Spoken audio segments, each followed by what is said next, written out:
We'll start with Chapter 20, Immunologic Emergencies. I can get my button here to work. There we go. All right. Everybody can see the PowerPoint, right?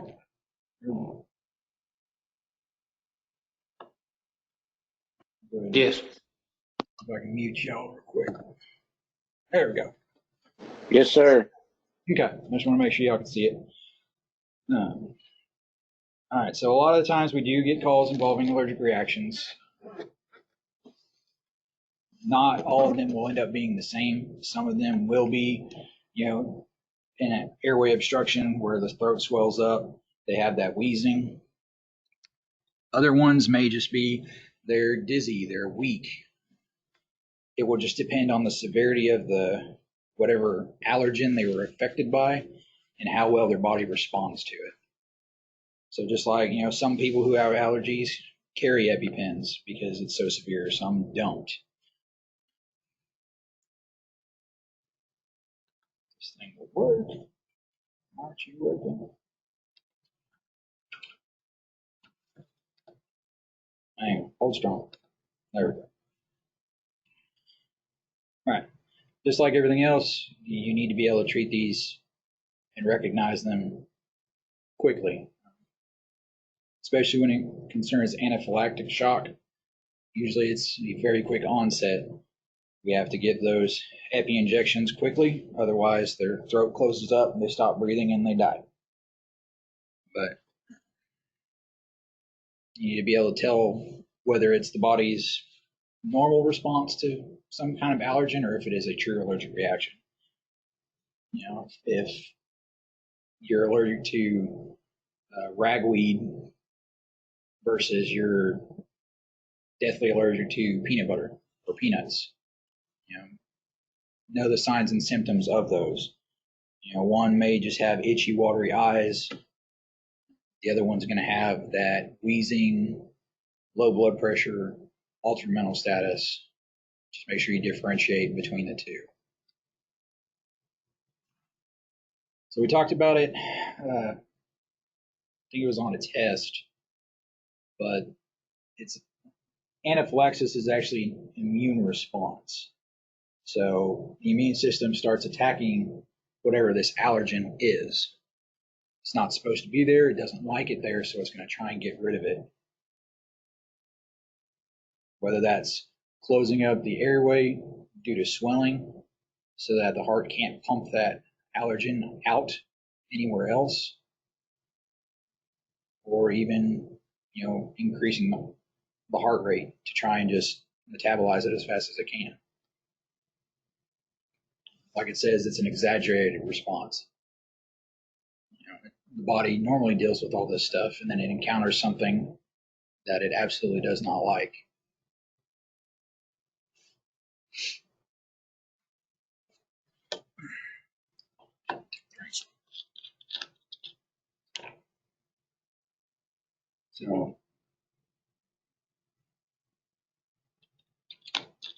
So when it says it's not caused by an outside stimulus,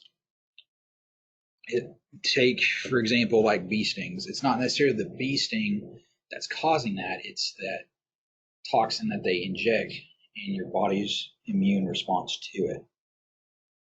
Because we can get stung by a bee, that's no big deal. But if our body does not agree with that venom it injected to a severe degree, it's the body's problem. It's the body's response that causes that allergic reaction. A lot of times with kids, you'll realize that they may not know what they're allergic to. Some adults don't even know what they're allergic to. Most of the time, you don't learn that until you encounter whatever that allergen is, whether it's something out in the world like plants, animals, or a medication you're given. You just need to be prepared for those signs and symptoms. Again, wheezing, trouble breathing, low blood pressure, increased heart rate. Just keep that index of suspicion high. If there's nothing else wrong with them, if they don't have any heart problems, if they don't have any blood pressure issues, kind of start thinking, okay, well, maybe this is that. And use your environment to your advantage. Look around. If they have a peanut butter sandwich sitting out, and you say, hey, were you eating that? Yeah, this person brought this to me today to eat. My friend brought me a sandwich to eat. Well, that friend may have not known that they were highly allergic. Like I said, it all depends on the body's reaction to it, because it could be mild and local. They could get a little bit of hives, some itchiness, and be kind of uncomfortable for a little bit, or it could be systemic and pretty much shut the entire body down, where they have their throat close up, they have their blood pressure drop. And that's the condition anaphylaxis. So there's a little picture of it. You see it shows the antigens going in there, and it'll show you down there on the bottom what the body does to it. So in our lungs, everything constricts up, which halts a lot of gas exchange. The heart tries not to pump out too much. The blood vessels widen, which is what causes the swelling in the throat. So whenever we have that anaphylaxis, just remember, it's not just one thing being affected, it's a bunch. And again, if we can't recognize it quickly, if we don't address it fast enough, those patients can die.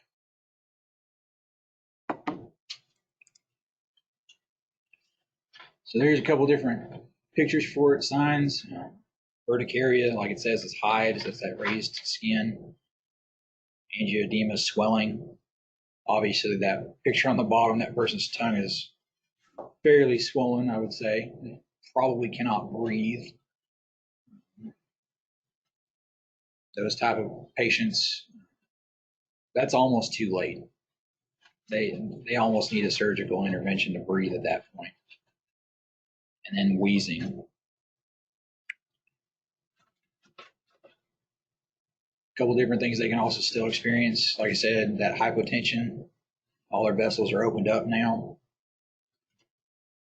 Since we're opening everything up and slowing everything down, we might start getting stomach aches, abdominal cramps, they'll throw up. At the same time, they're trying to breathe hard. They're trying to force that air in there if it's a bad enough reaction. A lot of times when you do that, you're still going to get air into your stomach. You get low distended, you'll want to throw up. You'll have too much in there. So here's a couple common allergens. Obviously, food.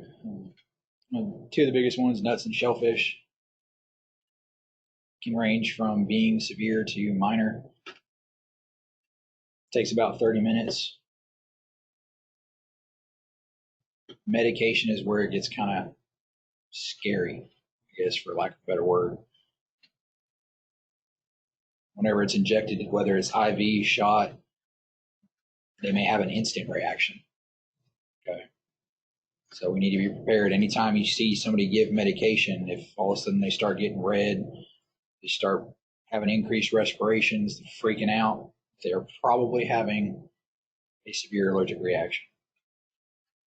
And oral medications are the same as food, just because it takes us a little bit longer to digest. So it takes that much longer for those antigens to get into the system. And there's a couple different ones: dust, pollen, plant material like ragweed, ryegrass. I'm sure a few of us are probably allergic to things like that. Pet dander. Chemicals. This is very important for us, as if somebody is allergic to latex, most of our gloves are latex. So we need to be aware of that. Most of the time they'll tell you, oh, I'm allergic to latex as soon as you walk in. Just if we have the ability to keep nitrile gloves with us, great.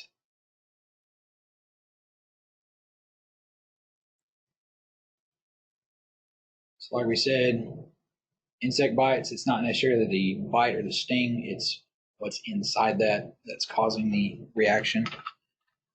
Just like food, it can be local, just right on that spot, or it can be the entire body system.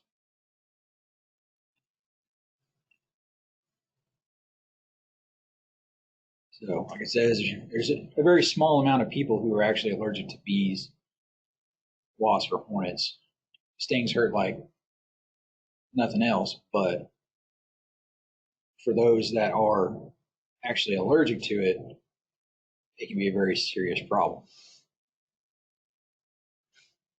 As it shows, 50 deaths a year is 50 more than it should be. So there's a couple pictures of the culprits.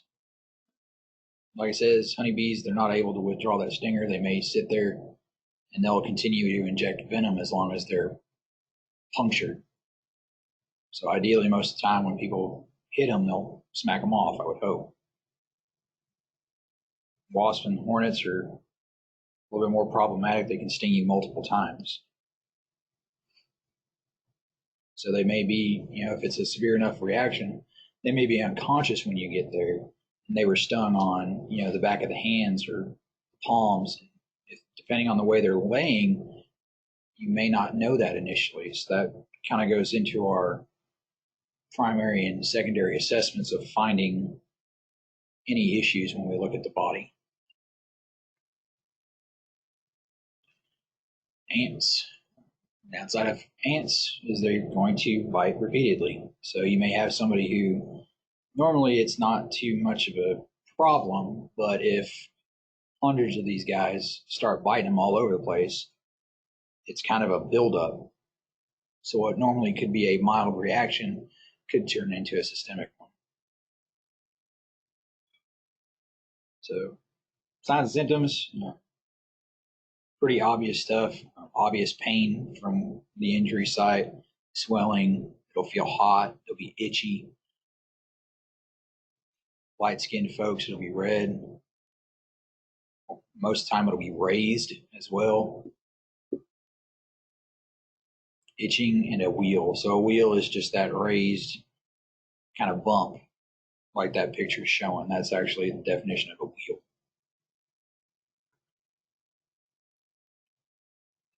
So like we said, severe, that anaphylactic shock cases, they're going to have that wheezing. They're going to have their lungs closing up. Coughing, they're trying to get air, their chest is tight, it hurts. They're going to be freaking out, so they'll probably be pretty anxious. When it gets bad enough, they'll have hypotension.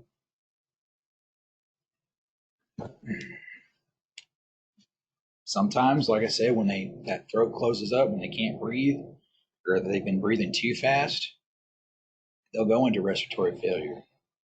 So we may not have talked about it a whole lot, but the difference between respiratory distress and respiratory failure is when you have to actively take over, at least from my perspective.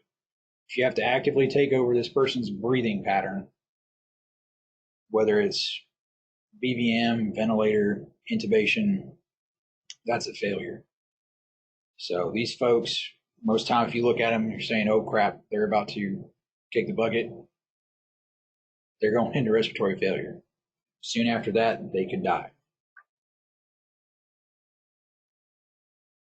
So big thing about this, especially with allergic reactions, if we don't know what's going on, your scene size up is going to be really important. Again, if we don't know this person, if nobody knows this person, we may not find out what's going on. But if we're out there and there's a bunch of bees flying around or hornets, at least we'll have some kind of clue. So always be aware of your surroundings at the same time that keeps you safe. Because again, the most important person on this call is always going to be you. Your safety comes first. So if you think there is an issue here, whether it's hornets, some kind of allergic reaction, be cautious. Again, as EMTs, downside is epi injections are really about it. Absolutely the number one thing we need to be doing, but in all reality, this patient's probably going to need a whole lot more help. So always consider that ALS support. They're going to need it. So going through a primary assessment, again, we're looking for those life threats. With this, if they're struggling to breathe, if they're turning blue, if they're panicking or passing out, those are life threats. We have to address that, right?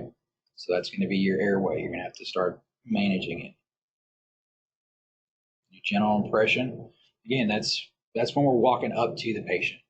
So we've done our scene survey. We sized up the place. We know it's safe for us to enter.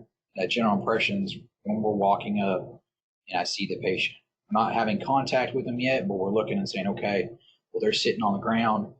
They look like they're having trouble breathing. That way it kind of gets you started on a treatment path before you're even there talking to them. At the same time, look for those medication tags. I wish more people wore them.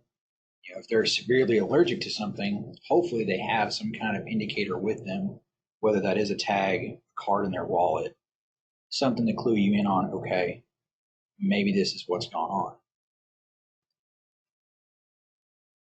Like we said before, this causes that rapid swelling of the upper airway. Everything's dilating, all those vessels, it's swelling up. They can't breathe. What happens when someone can't breathe?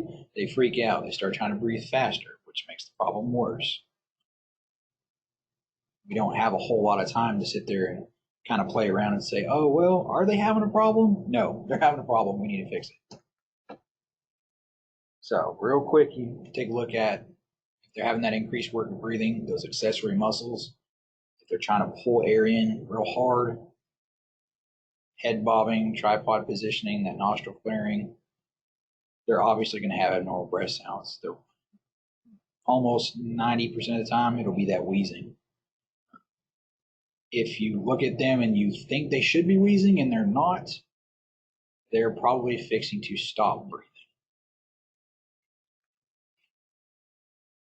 So again, we're trying to assist them into a good position to get as much air as they can while we're getting everything ready to help them.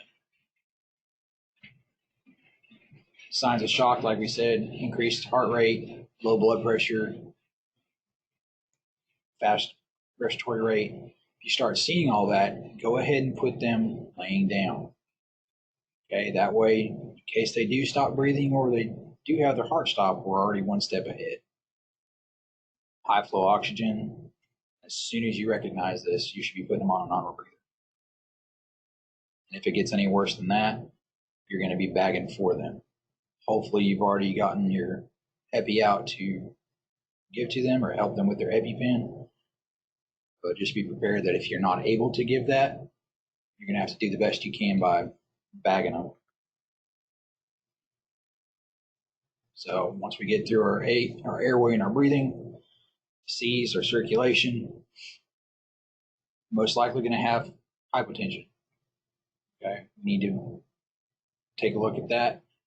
They could have a low blood pressure and still have decent oxygen exchange. It just depends on how bad of a reaction that was. Just be aware that if you're looking at them and they look kind of dizzy and weak and they start turning blue, it'll probably start at the fingertips, the lips, the earlobes, all those places that aren't as vital to the body as every other thing. Okay, because like we know, when we start running out of oxygen, our body's going to decide that the heart, the lungs, the brain are way more important than everything else. And again, like it says on the bottom, number one treatment we need to give for this person is epi.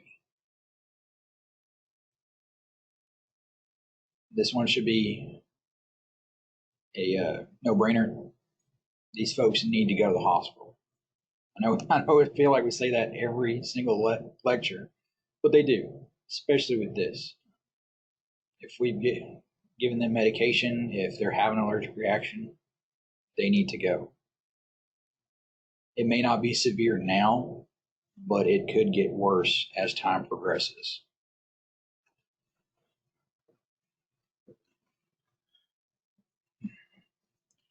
All right. So we've done our ABCs, so that's our primary assessment. Kind of moving towards that secondary, where we get into our sample history, the OPQRST stuff. We want to know what their complaint is. Most of the time, it's going to be, I can't breathe. Okay? That's their chief complaint because, again, we know chief complaint is whatever the patient themselves are worried about. If you can, you may not be able to ask the patient. Like I said, they're probably having trouble breathing. If somebody's with them, ask, how long has this been going on? Have they ever had this problem before? Have they had to have epi before? Who knows about this patient? Again, we're looking for those signs and symptoms. Are they having that itchiness? Are they having a rash, wheezing, altered mental status? So there's a couple different signs and symptoms for your allergic reactions. Like I said, it varies depending on the severity of the reaction itself. You could have all of those, you could have some. Most of the time, if you're getting a bunch of those, it's probably going to be pretty serious.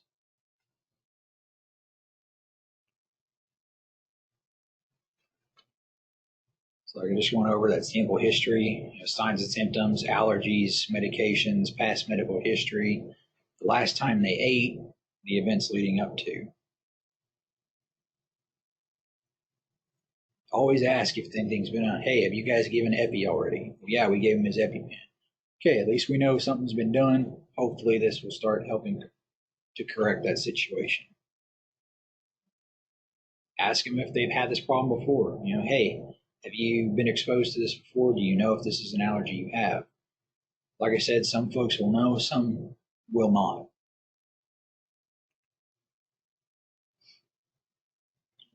Always ask, when you ask, what's the last thing you ate? They'll tell you, oh, well, I had Chinese food. Okay, well, have you had that specific stuff before? No.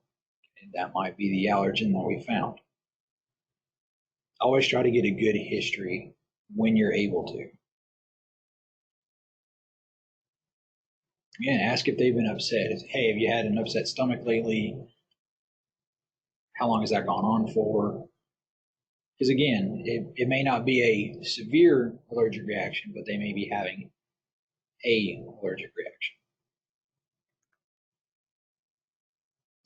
Secondary assessment, like we said, especially if we don't know what's going on with this person and they're not able to talk to us, we need to check head to toe. If we're able to see them, if somebody knows exactly what happened, that's when you can do that focused assessment. Or if they say, yeah, they were stung by this bee right here on their arm, okay, we'll focus on the arm and the breathing.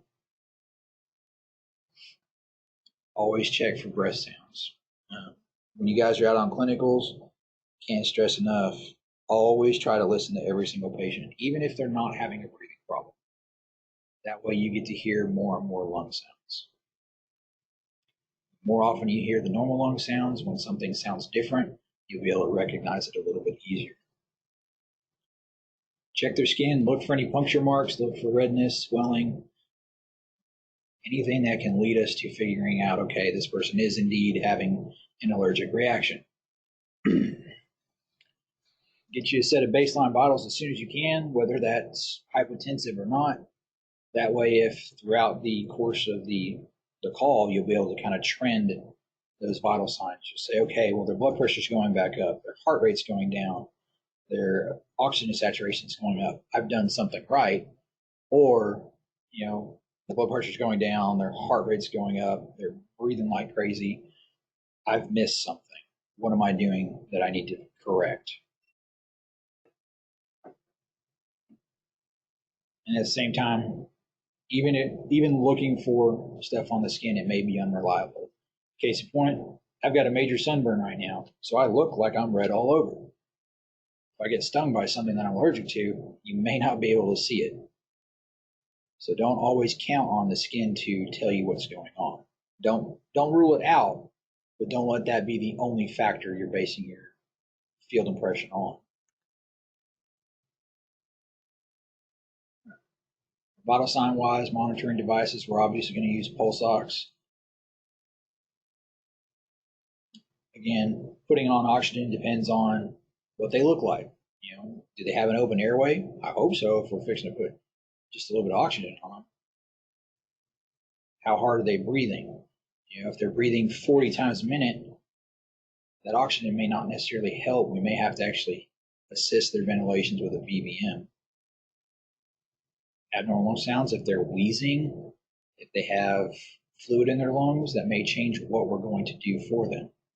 Instead of just using oxygen, okay, maybe we need to see if we can get ALS and do a nebulizer treatment for albuterol or help them with their inhaler, or do we need to put CPAP on this person because their lungs are full of fluid? So again, like I said, I'll hammer it home till the dogs come home. Always listen to lung sounds as often as you can. Do it at the house. Drive everybody nuts. These folks are always going to get reassessed every 5 minutes. Unless it is a mild reaction, they need to be constantly reassessed. That way we can watch for those signs of shock. Again, shock, we know, is increased heart rate, change in mental status, change in blood pressure. Just be aware that even if we're treating them, depending on how much of a reaction or allergen they had, that epi may run out.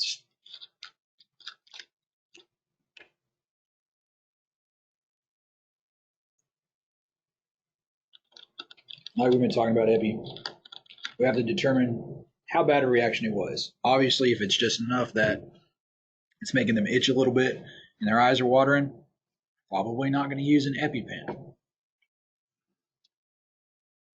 probably give them oxygen, try and comfort them and calm them down. But always know what you're looking for. Is this a bad enough one to warrant epi, or is this something that I can manage without it? Most of the time, if you're looking at it saying, oh man, I'm going to have to breathe for this person, we're going to give them an epi shot. Again, documentation wise, always tell them exactly what you saw.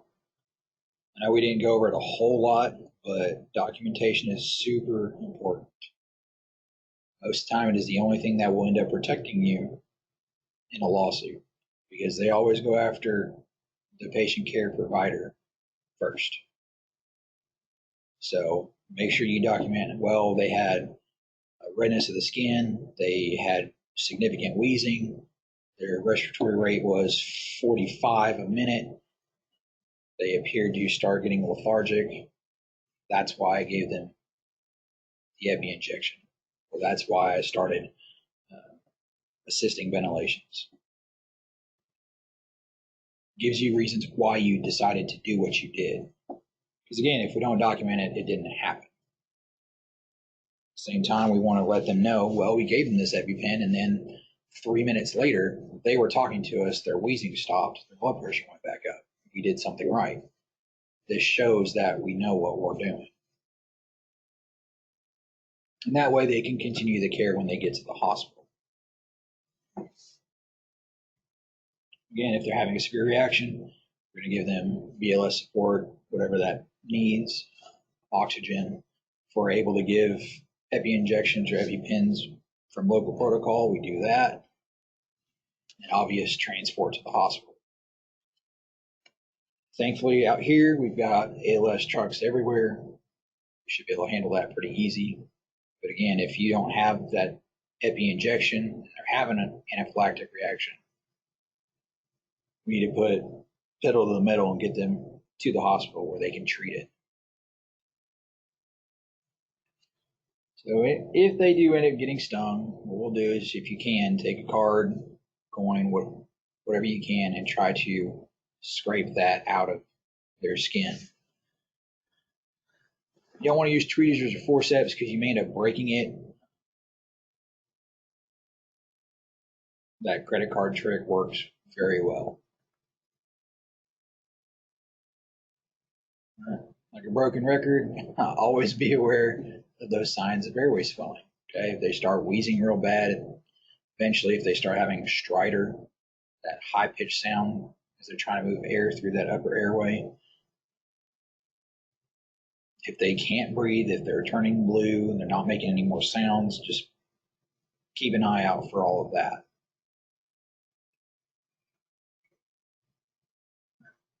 So when we talk about epinephrine, what it does is it's acting like our sympathetic nervous system. That's that flight or flight response. Anytime we get into a stressful situation, when our heart starts beating faster, blood pumps harder, that's what this does. Epinephrine is the other word for adrenaline. This helps reverse that vasodilation that we have. It turns it into vasoconstriction. Again, like it says, you're going to kind of take a look at your local protocols to see what you are able to do. I believe I gave everybody how to get the protocols for UT Health. Since you guys are part of the ESD, y'all fall under those protocols. If you need them, you can just send a message on the group me and we'll get it to you. Okay, that's one version of the EpiPen. It's a single dose. It gives 0.3. If you do have a child version, it gives that 0.15. But all we carry, we actually don't carry EpiPens at all anymore. We just draw it up in a syringe and we give it the old-fashioned way.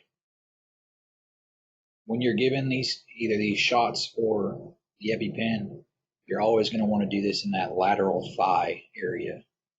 It's one of the largest spots. It's extremely vascular. If you end up having to give it during clinicals or you see somebody giving it, always make sure that you remove the pants.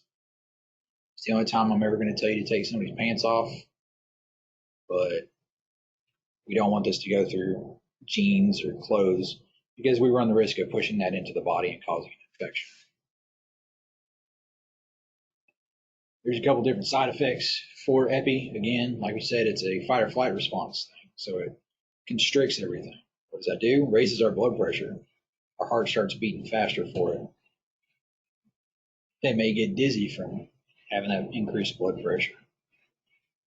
So just be prepared that once you give that, you may have corrected the most serious condition, but they may have some of those minor side effects that will be an inconvenience. So again, don't give it to them. Obviously, if they're not having any kind of respiratory issue or they're not having hypotension, don't give it to them. Okay, their airway's okay. They're doing okay. We'll handle it with oxygen. And if that kind of goes along the same lines as that second point. If they're not looking like they're having an anaphylactic reaction, manage them with oxygen.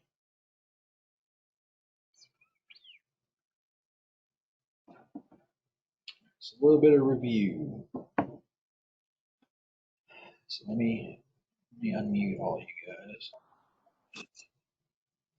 All right. So signs and symptoms of allergic reaction are caused by the release of which part? We initially go over this, but Hey.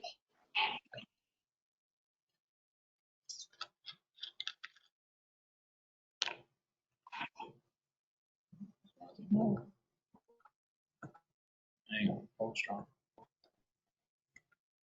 Yeah. So yeah, it's going to be the histamine release. Okay.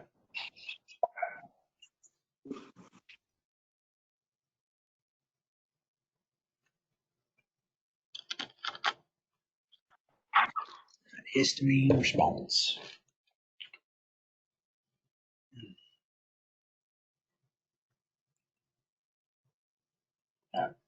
Negative effects associated with anaphylactic shock are the result of which part?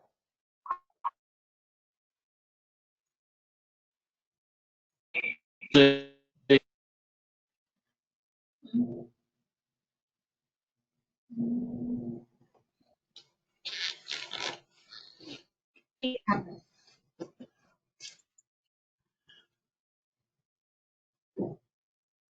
think I've heard like one or two answers.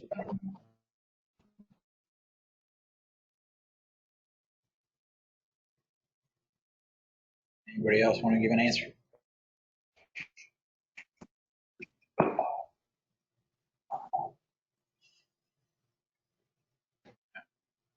Let me see. So remember, like I said, looking at them, we know that it's going to constrict the lungs, kind of reduce that oxygen gas exchange. It's going to dilate all our blood vessels. That's why the lungs swell up, or the upper airway swells.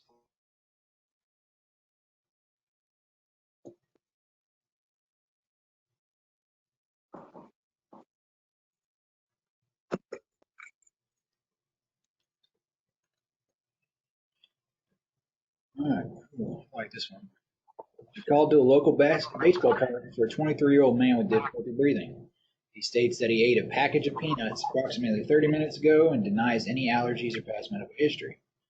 Your assessment reveals widespread urticaria, tachycardia, and a blood pressure of 90/60. You hear him wheezing even without a stethoscope. You should be most suspicious of what? C.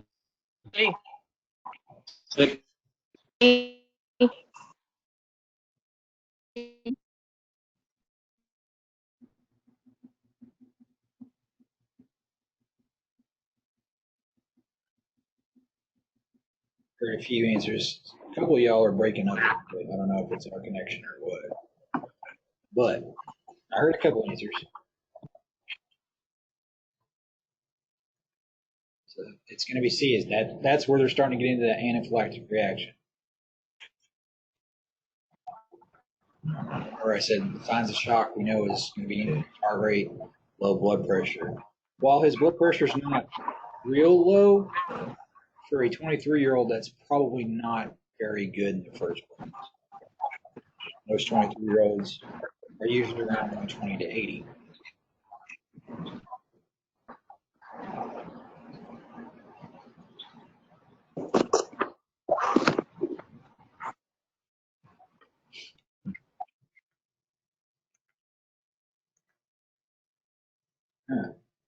What is a wheel?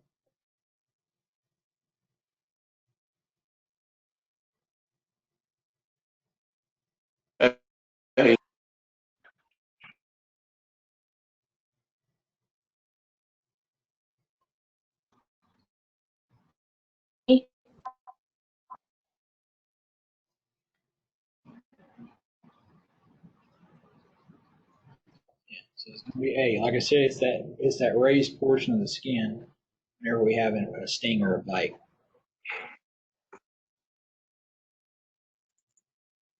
Ice is good for it. It's not a cure-all. It's not going to, in the end, fix the whole entire problem. But it could relieve some of the pain and maybe calm them down a little bit, depending on how severe a reaction they had.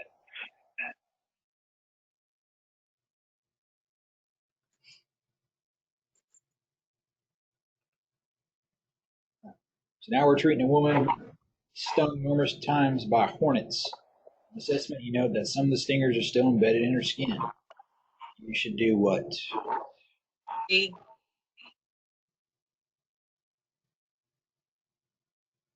B. B. Yeah. Yeah, like I said, we're going to take a credit card, a coin, whatever we can, to kind of scrape those.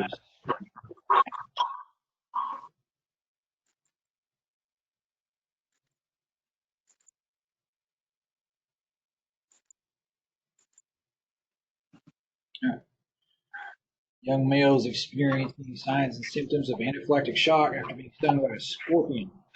Level of consciousness is diminished, his breathing is severely labored, you can hear inspiratory stridor, and his face is cyanotic. The patient has a prescribed epi auto-injector. What should you do first?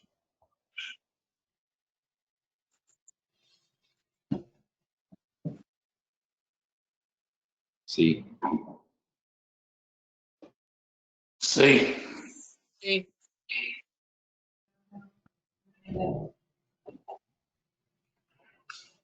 C. Yeah, so remember, this one's a pretty good kind of national registry type question. Because most time when you look at it, you'll be like, oh man, I need to give him epi. But first, we know he's not breathing well enough. He's cyanotic. So as part of our ABCs, we're going to take care of that breathing with BBM. So remember, always start simple.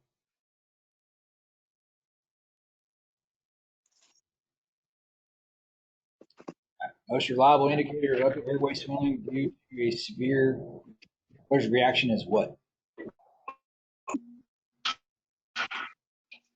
A. A.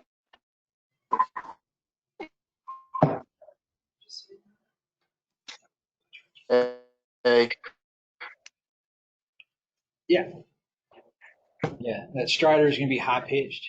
If you haven't heard it before, I encourage you, if you get on YouTube, there's quite a few different videos. If I get a chance to figure out how to like create a playlist or something on that YouTube channel and set it up for you.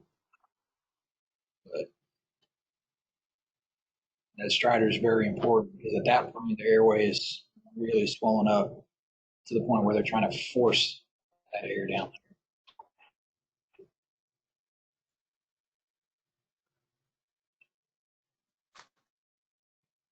So what's the most common trigger? D. D. D. Yeah, it's going to be food. Like we said, number one, shellfish and peanuts. Yeah, 30% of the deaths come from food. Like we said before, it's a lot of times kids and young adults because, again, they don't necessarily know that they may be allergic to that allergen. All right. Adult EpiPen gives which amount, and which amount does the child give?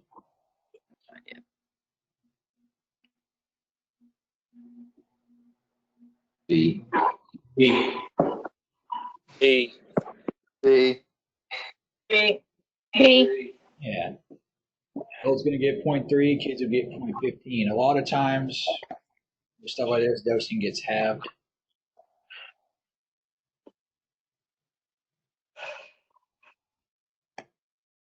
Like I said, just be aware that if you do not have the Epi auto injector, you may be drawing it up and having to look at it. Most time, if we're doing that, it is a basic skill, but a lot of times the medic will be making sure that that's the right dose. We don't want to give a kid the adult dose and have him bouncing off the walls immediately after. All right, so administering Epi by an auto injector, the EMT should hold the injector in place for how long?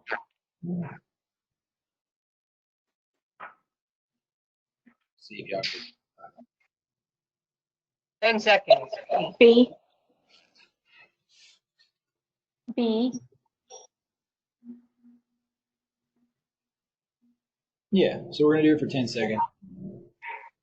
Long enough to give that medication time to be injected. I do have a video on my phone somewhere of a auto injector being used. I will try and upload it for you guys. Some of the newer ones are actually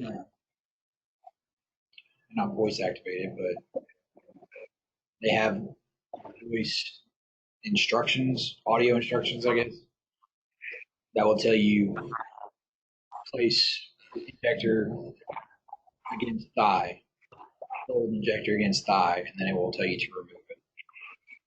But always remember it's about 10 seconds.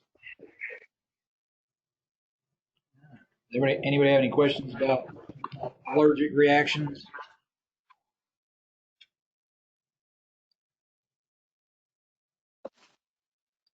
I have a question. All right.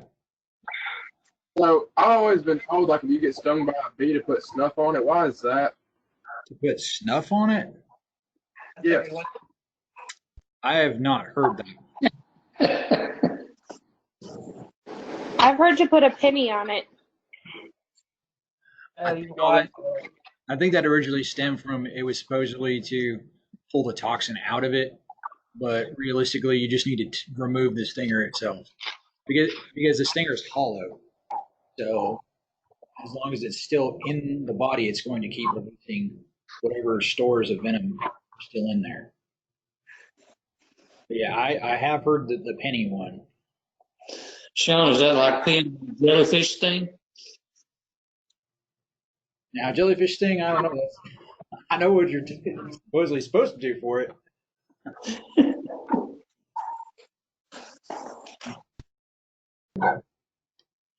Toxicology. So most of this stuff is talking about poison. 2 million people a year affected by it. Like I said, chronic poisoning is more common because of drug overdose and abuse.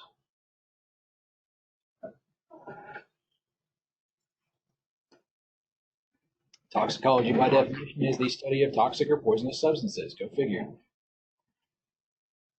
A poison is any substance that reacts in your body and damages it. Toxins are produced by, like it says, bacteria, animals, plants. Think back on the last lecture when we were talking about bee stings, wasps, hornets, scorpions. Those are toxins. Best way it was told to me once is if you eat it and it kills you, it's poisonous. If it bites or stings you and you die, it was toxic. I think that was the way it was explained. But yeah, like I said, substance abuse, any kind of misuse of a product other than its desired effect. An overdose is a toxic dose of a drug. So there's a bunch of your overdoses and what kind of signs and symptoms you would see. Depending on which type of drug it is, it may be the same kind of reaction. Probably the most significant one down there is going to be those cholinergics, your organophosphate poisoning, because those are highly destructive to you. At the same time, when we get those calls, if we go in there, we're going to be interacting with that as well, and it works quickly. Case in point, we had somebody who had organophosphate poisoning, and our crew transported them. Transport time was no less than 10 minutes, I believe. By the time they got to the ER bay, the medic in the back was already sick, experiencing the same symptoms as the patient. The EMT up front was having a headache and started having dizziness. So if you ever get an organophosphate poisoning call, make sure it's highly well ventilated when you get to the patient. Again, that goes back to your safety.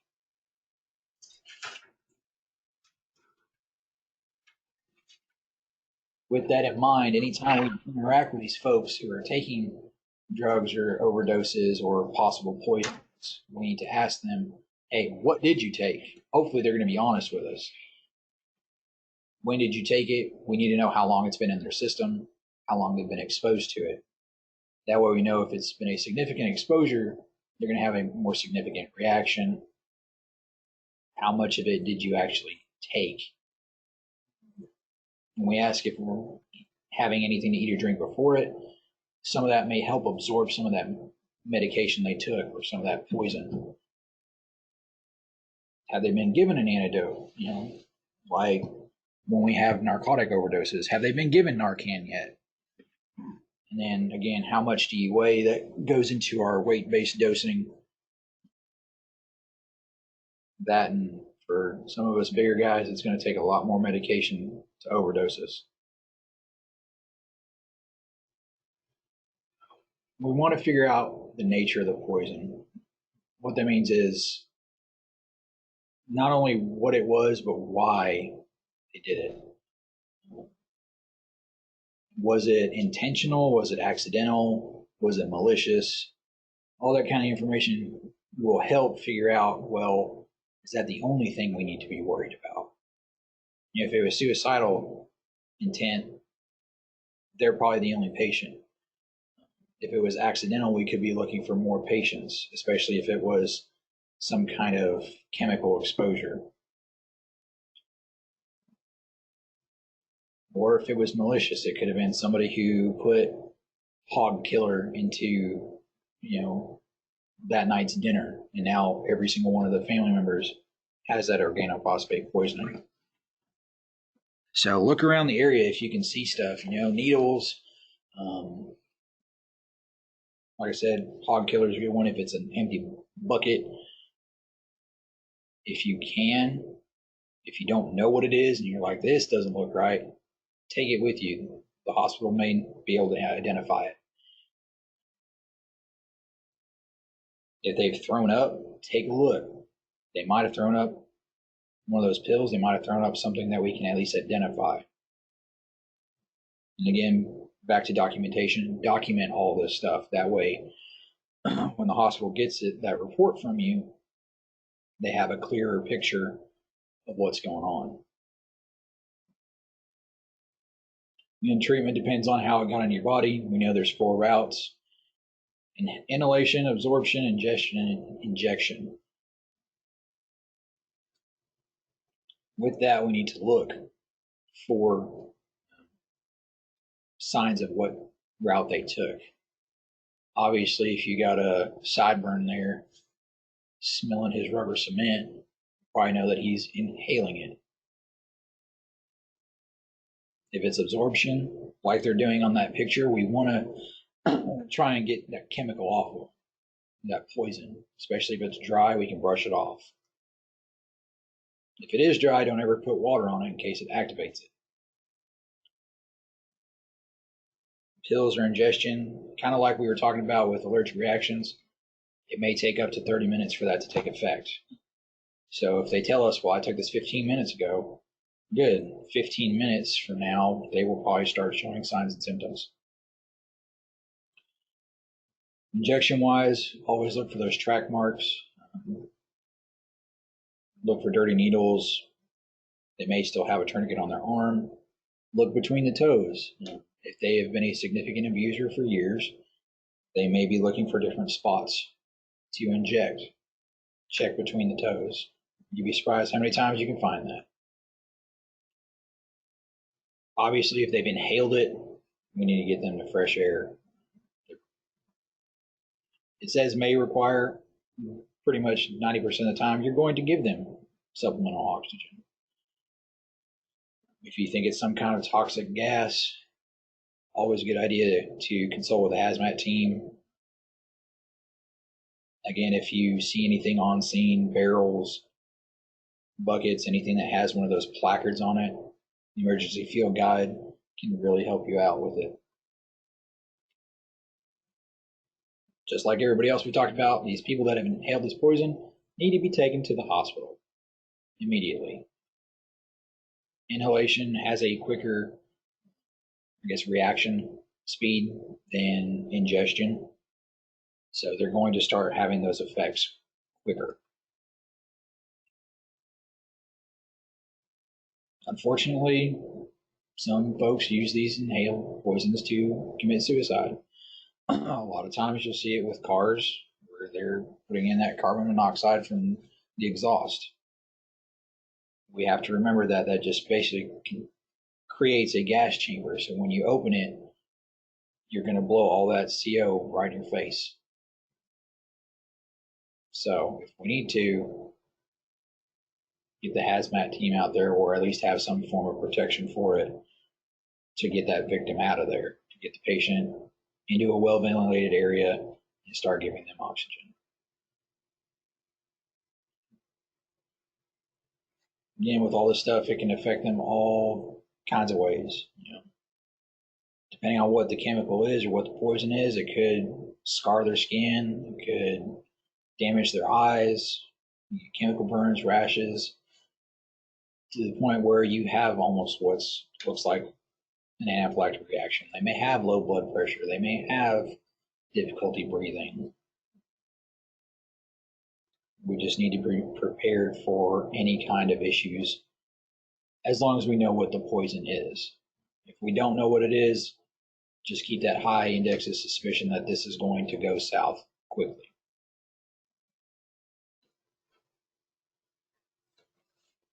Make sure you know the difference between contact absorption and contact burns. Contact burns, you'll have that redness. Absorption, it will look red as well, but they won't have as much of a reaction.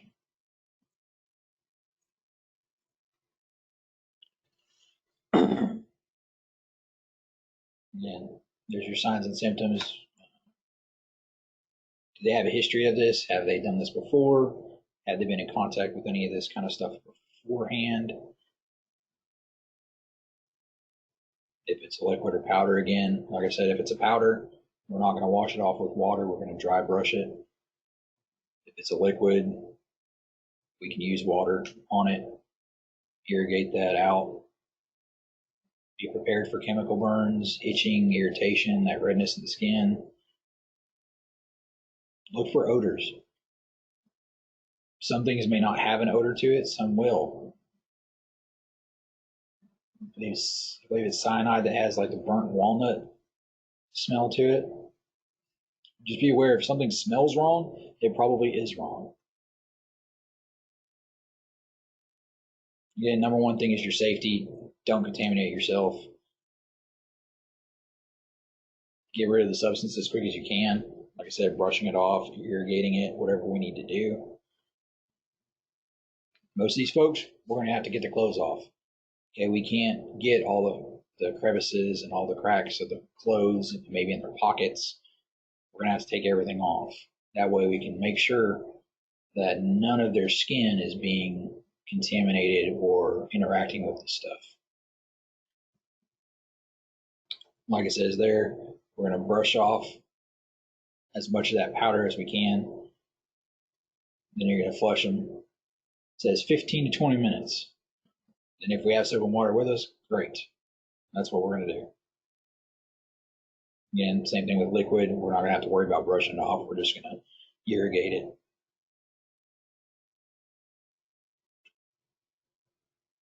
So eyeballs, our eyeballs are probably one of our weakest body parts because we don't have a lot of protection for them. If something gets in it, obviously we're going to start tearing up, just that lacrimation. But as soon as we know that they've had some kind of eye exposure, we need to irrigate it. And if you look there, they're actually using a nasal cannula to flood their eyes. If you've never seen that, it's a pretty neat trick. Just have to cut it off and shove it into the tubing for the IV stuff.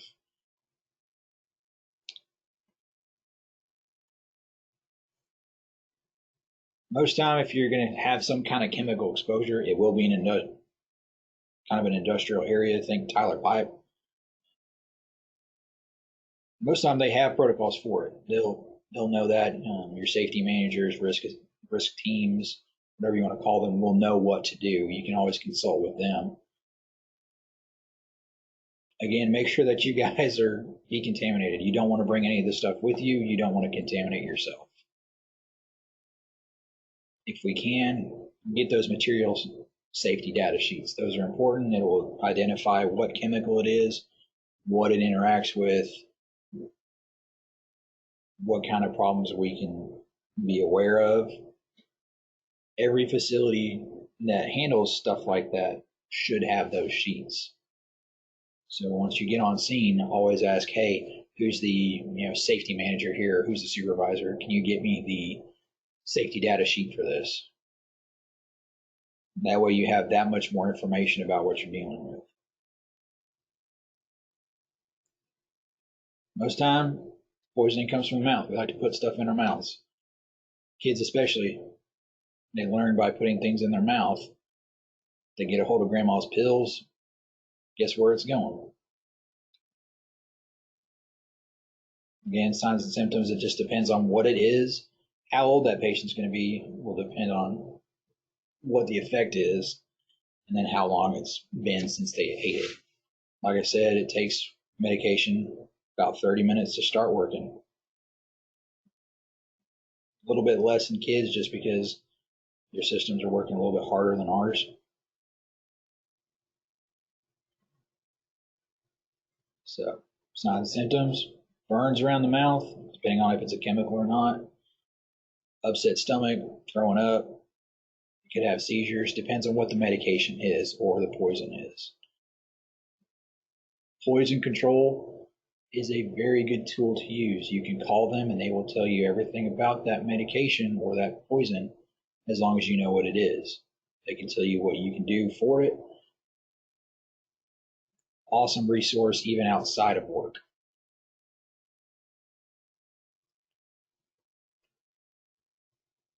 When we're talking about, the GI tract, there may be some unabsorbed poisons in there. That's where that activated charcoal comes in. It helps to prevent that absorption. It will bind to it so that it will move through the digestive system without being absorbed.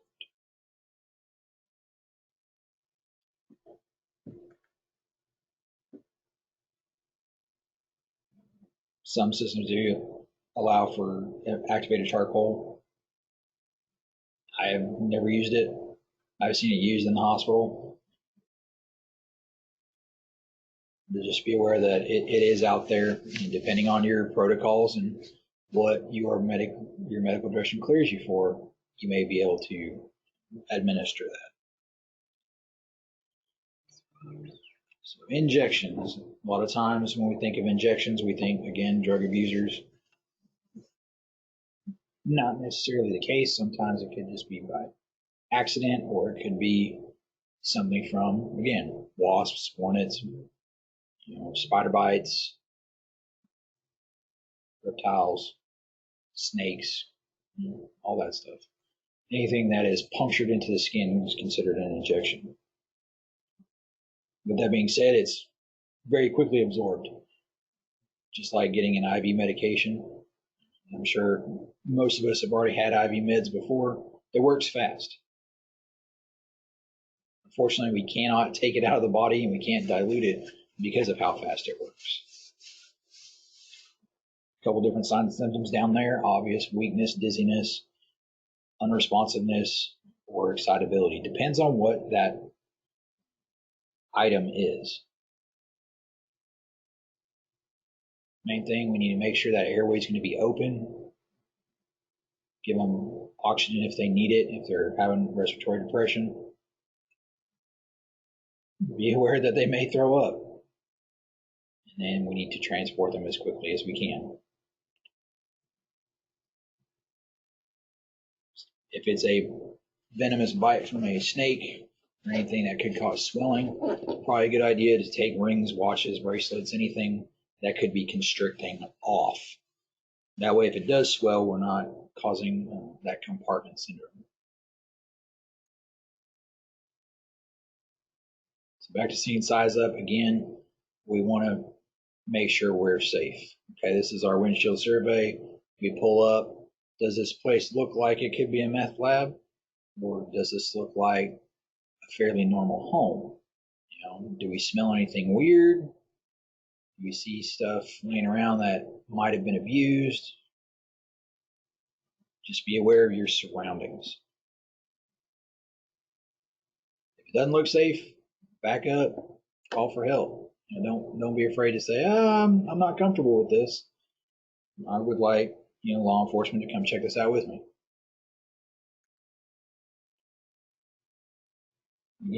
So primary assessment, we start with that general impression. What does this guy look like as we're walking up? Are they conscious? Do they have any obvious life threats? Are they breathing at all? Are they bleeding? Is there anything I need to immediately take care of before I look at anything else? At the same time, like it says, don't plan on them being conscious, alert, and oriented and stable. Sometimes they can be conscious and alert and severely unstable. They could have their heart rate through the roof because of whatever they just injected into themselves. Going through the ABCs, obviously make sure their airway's open. If they're having trouble breathing, give them some oxygen, whether that's a nasal cannula, non-rebreather, if we have to ventilate for them. Same time, if they've taken a medication, especially like your opiates, your narcotics, they may have that snoring respirations. You may have to breathe for them. You may have to put in an OPA or an NPA. They may be gargling. You're going to have to suction them. So just be aware that we're treating the signs and symptoms again. We're not necessarily treating the cause per se for some of these because we may not have anything to combat that poisoning. But we can fix trouble breathing. We can fix unresponsiveness and cyanosis. And again, make sure they have a pulse. Check their skin color and condition. If they're blue, well, we'll probably need to give them oxygen. If they're sweating like crazy, might be a good indication that they've taken something that they shouldn't have. Again, I feel like we're beating a dead horse here, but transport decision, we always want to take those folks that are having trouble with the most important parts, the airway, the breathing, the circulation. If when we get there and we look at them and say, oh, that's bad, they probably need to go fairly quick. So at the same time, we need to make sure these folks are cleaned.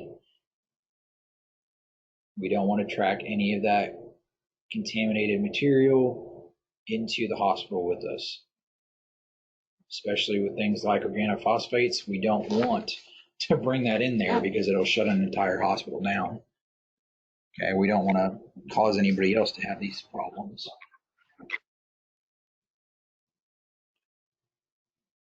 So if your patient is awake, talk to them. Again, ask them about their exposure. Hey, what did you take? How long did this happen? Why did you do it? How much is it? Did you eat anything else? Unfortunately, if they're unresponsive, we're going to have to look elsewhere for ideas.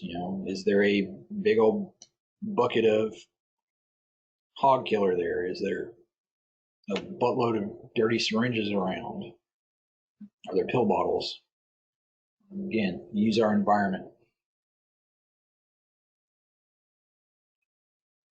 Like we say with history, we're asking those questions about that specific thing. Hey, what'd you take? Or what did you interact with? All of this stuff is important information because it helps lead us toward how we need to treat them or what information to give to the hospital.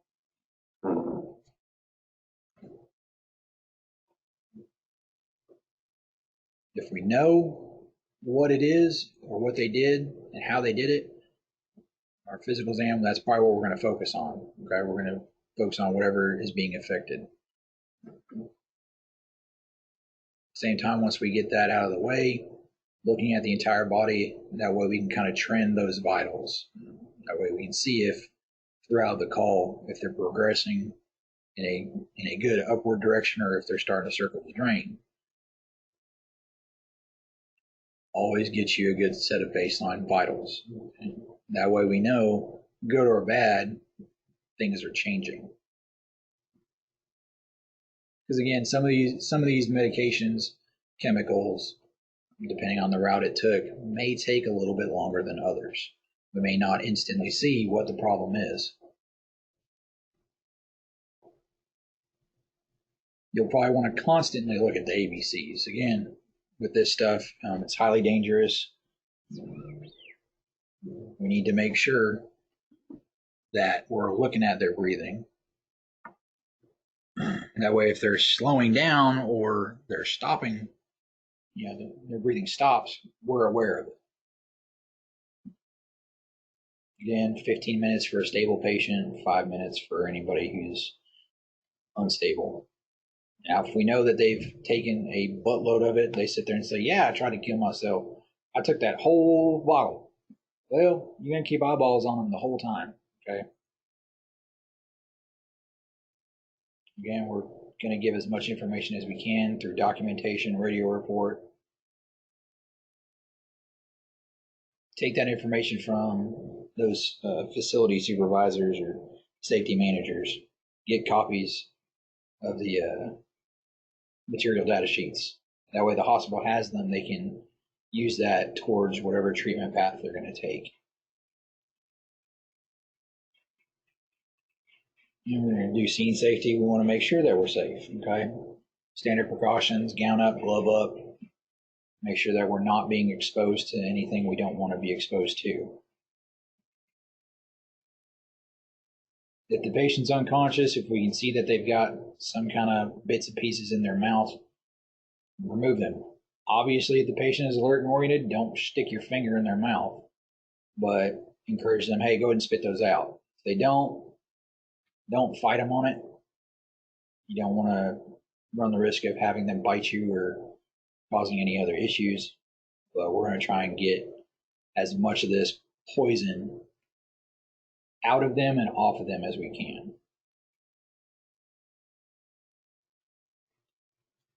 Again, reassessment, we're going to make sure we keep an eye on the ABCs, be prepared for shock, depending on what they took. Again, if it's a narcotic, if it's fentanyl, morphine, all those, we need to be aware that, okay, their body's going to slow down. They may have a slower heart rate. They may have a respiratory rate of 5. They may be unresponsive. So we need to be prepared for that. And if we can't treat it, take them to the closest hospital. That way we have the additional help. They have a little bit more medications than we do, and we can get that patient some care. Again, some systems do allow EMTs to give activated charcoal. It all depends on your local protocols. So anytime you're working somewhere, always check and see what you are allowed to do. Like we said before, that charcoal binds to those toxins. It keeps them from being absorbed. It's not indicated for any of those patients that have taken any of those items because it does not have an affinity to bind to those. And again, much like oral glucose, if they have a lowered mental status and they can't swallow, they can't protect their airway, we're obviously not going to give that to them. We don't want them to aspirate. We don't want to make things worse.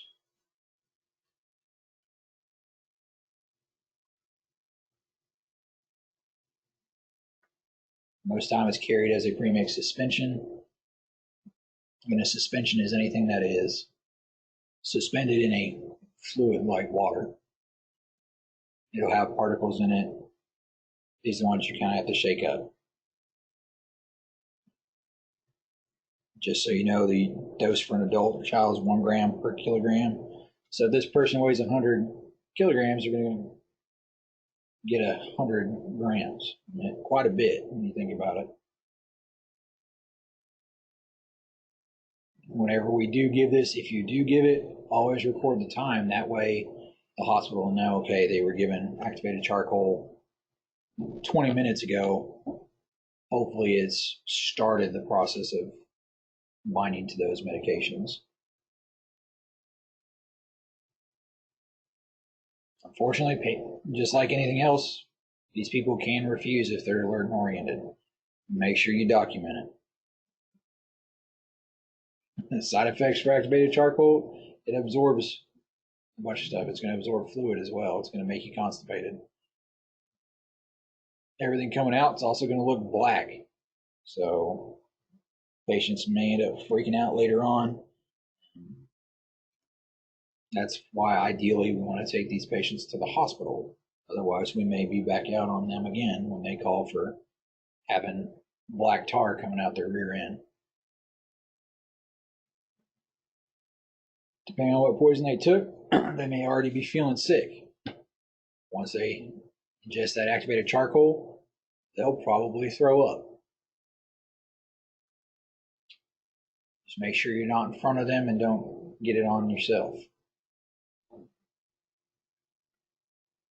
When we're talking about drug overdoses, fortunately, the more often you use it, the more often and more of it you will have to take. That's where you're developing a tolerance for it. Your body eventually says, well, I've used enough of it. this is my new normal. Give me more. Always be real cautious with these folks. Is it every person? No, but a lot of them do have hepatitis, HIV. They may not know it. So when we're looking for these dirty needles, we need to make sure we don't get stuck in the first place.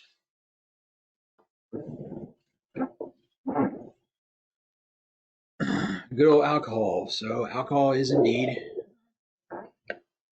it can be a medication for some. It's also very prominent when you're talking about substance abuse. Incredibly hard on the liver. Okay. Binging will be far more damaging than chronic use.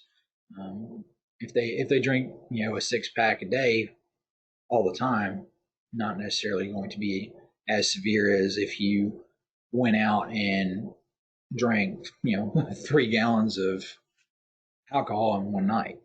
Granted, you may not be alive from it, but that's going to be a lot harder on your liver than a gradual kind of level use.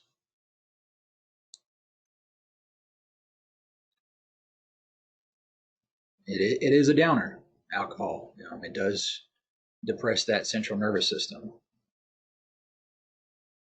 We get tired, we slow down, we kind of get dumb. At the same time, depending on who you are,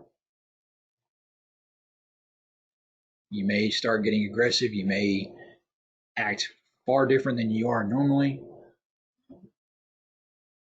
With that, ask people around, hey, is he always like this? No, this only happens when he drinks. Well, now you know kind of where you're taking that index of suspicion towards. At the same time, alcohol is a very good potentiator. It'll potentiate other medications. So most of the time why you see on pill bottles, it will say, do not take this medication with alcohol. It increases the effect. So they could have sat there and drank 3 or 4 beers and said, man, I've been hurting lately. I'm going to go ahead and take one of my hydrocodone. They take it and now it's worked, twice as good. Now they're laid out unconscious, and it's not necessarily because of the alcohol itself, it's the combination of the two. Again, going back to this, CNS depression, it's going to slow your breathing down. If you see that their breathing is not good enough, you're going to breathe for them. Depending on the medications, they may, they could be having what's called a bad trip. They could have hallucinations, delirium tremens, they could have little seizures, shaking. Just be aware that some of this stuff, if you see it, it could be intoxication, it could be substance abuse, it could be mental. We don't know unless we do a good sample history taking, scene size up, looking through our environment.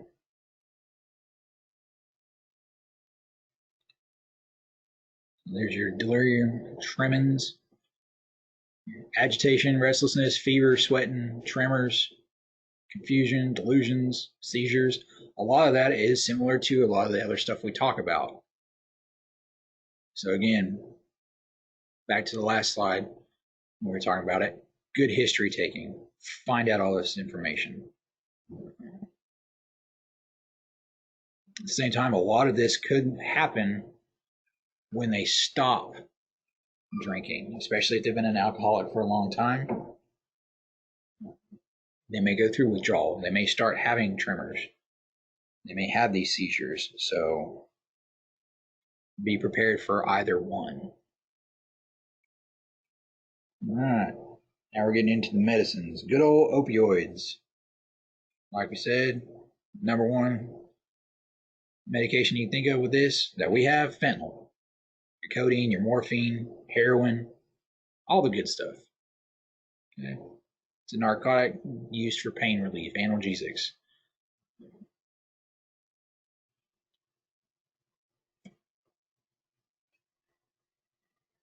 Unfortunately, some of this, it may not be their intent was to abuse it. They may have just taken the original prescription for back pain from a surgery and they started getting addicted to it.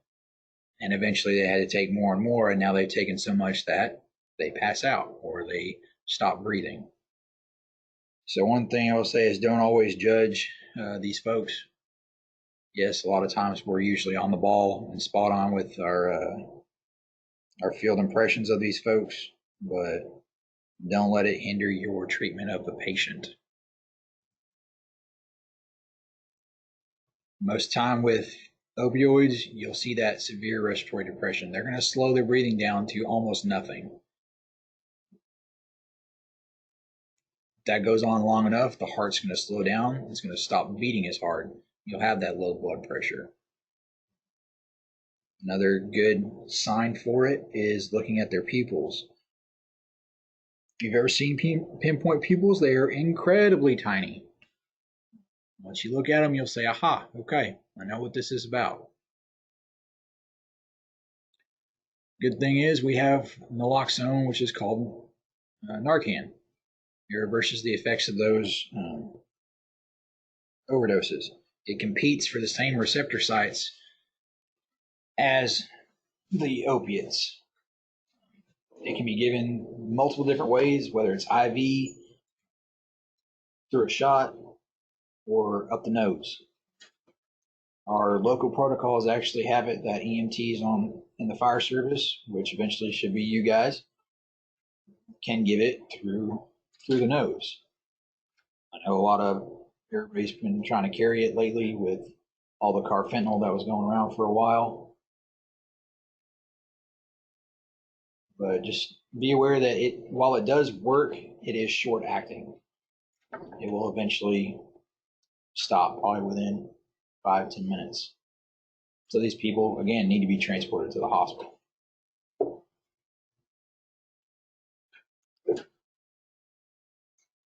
Good old barbiturates and benzos, like your Valium and stuff like that.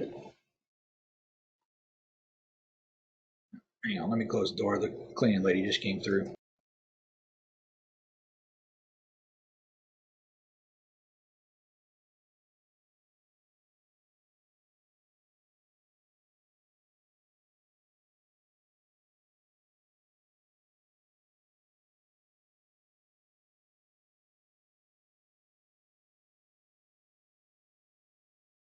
All right, sorry, she left the door open, so I needed to fix it. All right, where was I? Benzos. Yeah. So they're cheap and easy to get. They do a lot of the same stuff that an opiate does. Downside is that Narcan will not work with those ones, unfortunately. Most of the time, these are taking my mouth again. Valium is a big one. If they're used by IV, like we said before, IV medications or anything injected usually works way faster than anything else, less than a few minutes. They may also be put into drinks, kind of like roofies, to knock people out. So another one they used to say, gave them a Mickey. Any of y'all remember that? Just main thing we need to remember for both this and the opiate overdoses, we're managing their airway. Okay, we know that it's going to depress their respiratory system. We need to make sure that's our primary concern, because we don't necessarily have to reverse it as long as we're breathing for them. If they're breathing and their heart's beating, well, they're okay. We can get them to the hospital. They're still unconscious, but they're alive. They're not fighting us. Because a lot of times with this medication and with opiates, especially heroin, fentanyl, if they are an abuser, they probably spend a lot of money to get that stuff. If we wake them up, they're not going to be very happy. If you ever seen a brand new medic get out there and slam Narcan on a patient, they're either going to come out throwing up on them or they're going to come out swinging. It usually only takes once or twice to get clocked in the mouth for you to stop that.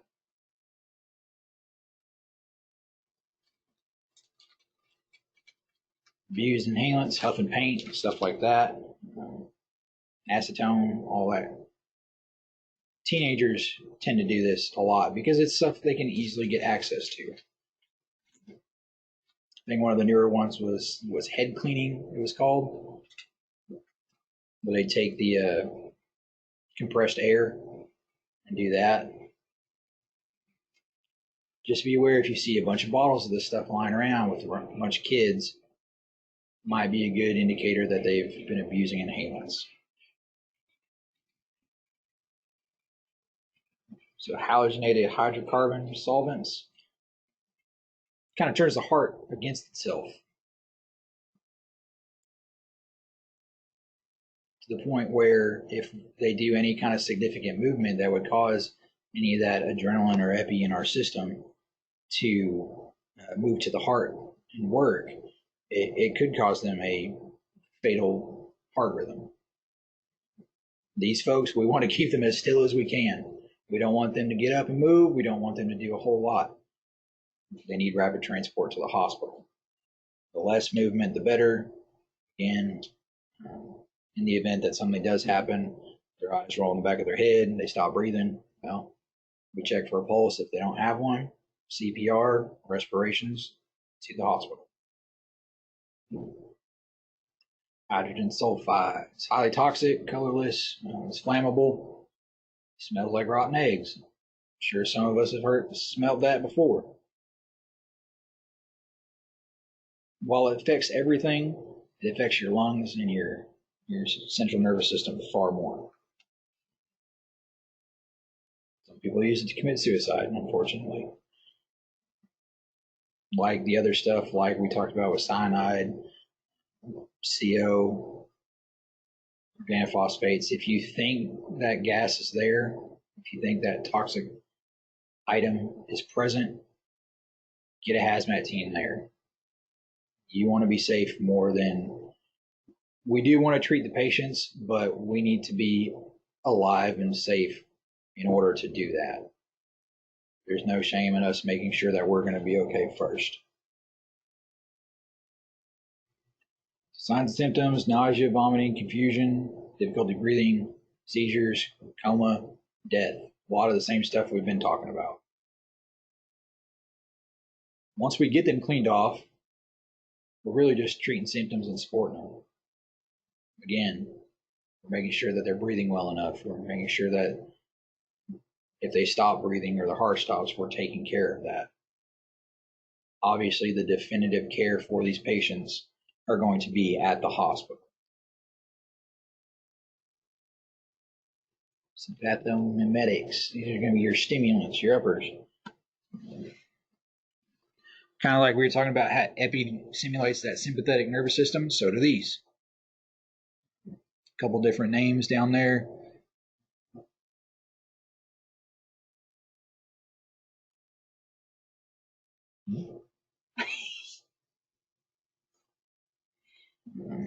Quite a few of those. Probably the main one you'll see out here is probably going to be meth. It's realistically the cheapest to make.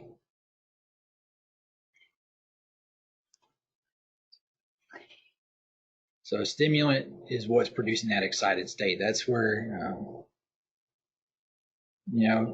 if you've seen the movie Scarface and he snorts a big old mountain of cocaine and gets hyped up and goes and shoots a grenade launcher at everybody.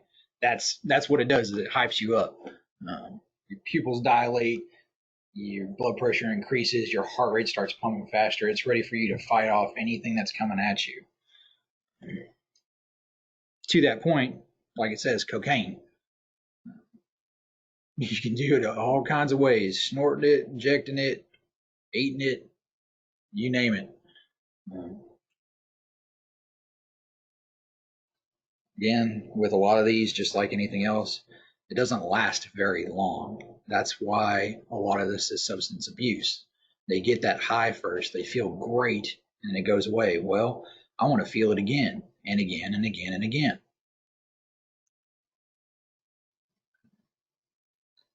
Acute overdoses, again, acute means sudden. It's a true emergency. Okay, they run the risk of having multiple different problems. They may be seeing stuff, they may be freaking out, they may think you're out to get them. Obviously, do not leave the patient alone. Okay, pay attention to them at all times. Make sure they're secured. That way they don't, pop the stretcher belts off and try to jump out, move a vehicle.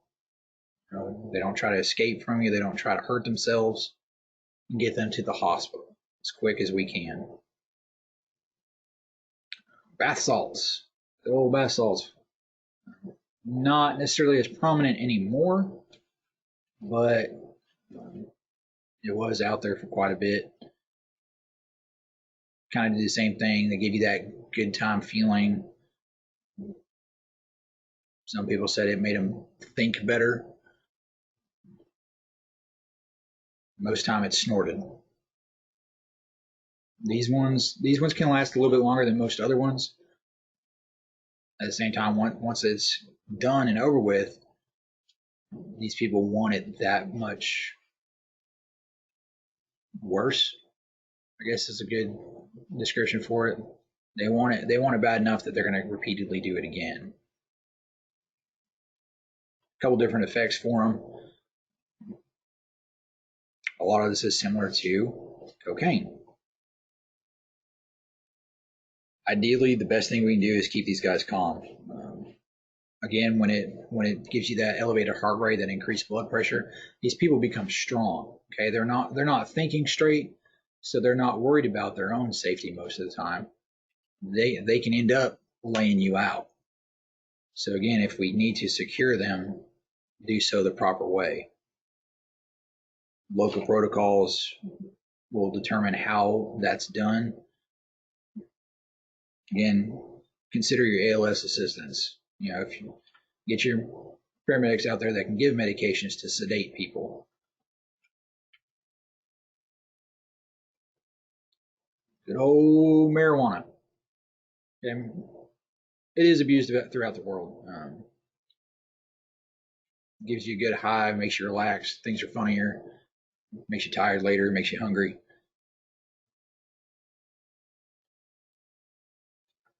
Depending on what is mixed in with it or how high of a dose you smoked, taken, eaten, it could cause, again, anxiety, hallucinations, paranoia. Too much of a good thing could be bad. Like I just said, it could be mixed with other things. Somebody could roll some cocaine into that marijuana. You never know. At the same time, more recently, we have had states that have legalized it. So while some places it may not be illegal, just be prepared that even if it is completely legal for them to have that, it's not good for them to overdose on it.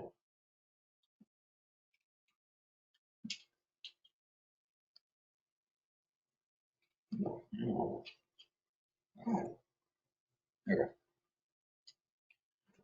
So synthetics, really it's just an imitation weed. It'll produce the same kind of high, but it's unpredictable. We don't know if it will do the same effect. It could, depending on what all is mixed in there, it could place this patient unconscious. It could stop their breathing. Always try to ask them, hey, do you know what you took? Well, yeah, I smoked some weed. Okay. Do you know the dealer you got it from? Is that your normal dealer? If they tell you no, this is some rando I saw on the street that said he wanted to sell me a bag of good time, well, there may be more in there than he bargained for. So there's a couple hallucinogenics. Again, these alter our perception. Okay, they have a bad trip. They see stuff that we don't see. At the same time, don't discredit them. The worst thing you can do is sit there and tell somebody who's seen shit, or excuse me, seen stuff that it's not there, because they may take that as a confrontation. They may want to fight you because they're on a whole different plane than we are. They're not even in the same zip code at this point, but they'll have that high blood pressure, that high heart rate. They're freaking out. Again, a lot of things similar to other drugs that we've talked about. Main thing we can do is try to keep these guys calm. Don't try to agitate them by calling them out on whatever they're seeing. At the same time, don't necessarily play into some of the stuff they're talking about.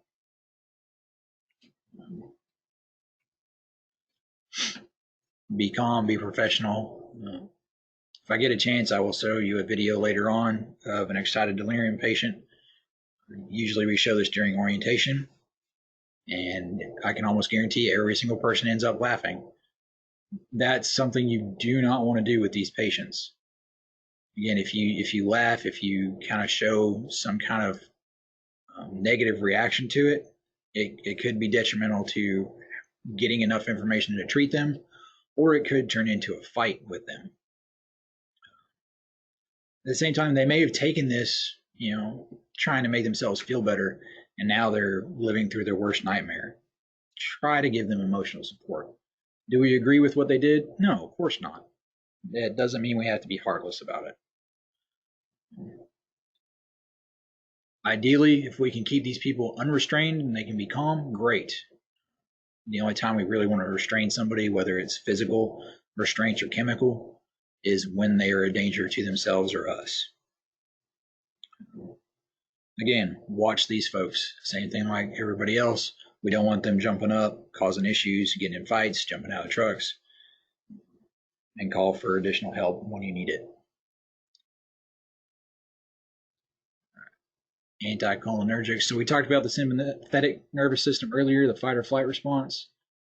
These medications block the parasympathetic, which is that opposite, the feed or breed.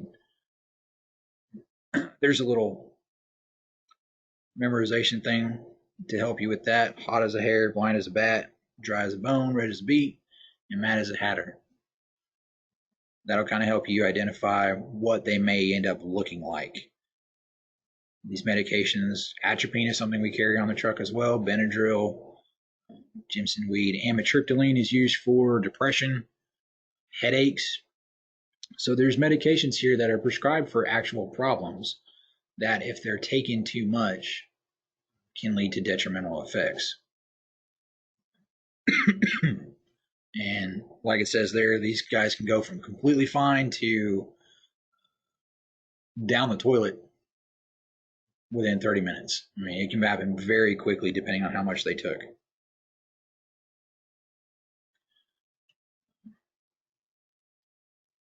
So cholinergics, like I said, they overstimulate everything. A lot of that nerve gas from like World War I, nerve gases can do that. Organophosphates, like I've been talking about earlier, they overstimulate this stuff. That's where you get that sludgem mnemonic from, is they'll start salivating real bad, the lacrimation, they're leaking from their eyes, they start needing to pee like crazy, they'll defecate all over themselves, they'll throw up. Just be aware that if they have those signs and symptoms, this could be very well what they interacted with. There it is right there. So anytime they have a cholinergic reaction or an agent reacted with them, they may be leaking out of just about everywhere they can. And again, like I said, with those, we need to be aware of it, try to keep it a well-ventilated area so that it doesn't affect us as well.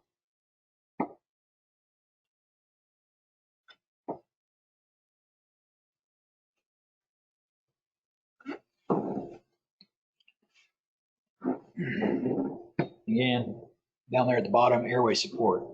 That's going to be one of our most important things we do. If all else fails, we know how to do CPR, we know how to breathe for them. Okay, so if their breathing stops, we take care of it.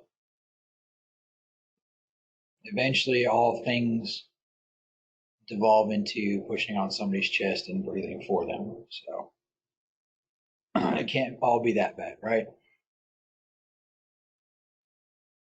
There may be an antidote kit for this stuff. We do not carry those, but they are available out there.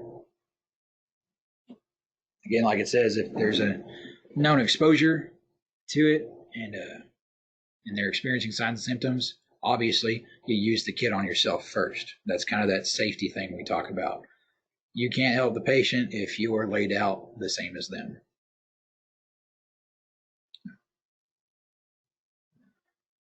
There's a couple different medications right there. All of these can kill you if you take too much of it. Like it says, cardiac medications are being prescribed more and more. At the same time, folks are getting older. When you get older, you run the risk of having dementia, Alzheimer's, decreased mental function. They may forget that they've taken these medications. They may take them again once, twice, 3 times. Like I said before, the Poison Control Center, amazing resource. You can call them, tell them what they took. They'll tell you what the antidote is, if there is one. They'll tell you any kind of things you need to expect from that. So if you don't have Poison Control Center's number in your phone, go ahead and put it in there.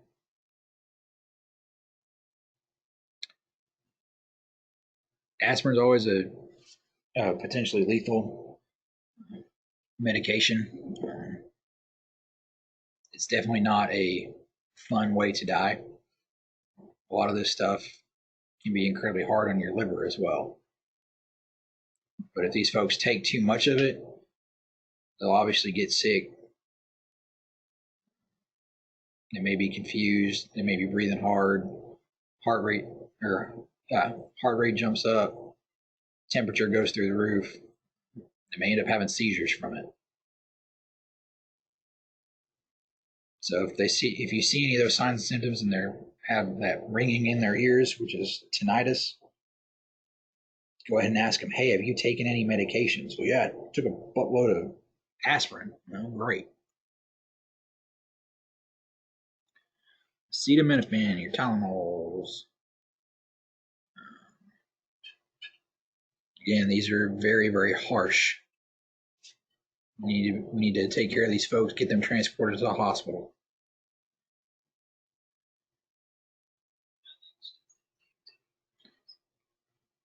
If you look, I believe, I can't remember what the website is. It may also be on the Poison Control Centers, but they usually have a threshold of what it takes for a medication to be considered a true overdose or a lethal dose. Always a good idea to know some of that stuff, at least the more common ones that we see, such as acetaminophen. That way, if they tell you, well, I took 4 of those pills, and you go look at it and say, okay, well, that's this many milligrams. Is this a lethal dose or not? Is this something we need to absolutely be terrified of? And then down there, some of your alcohols obviously could be worse than our good old drinking alcohol. Again, these are very harsh. Our body tries to filter it out, and our kidneys take a massive hit from this. Acute renal failure will happen, and if we don't get them treated, if they continue to abuse it, eventually they'll die from it.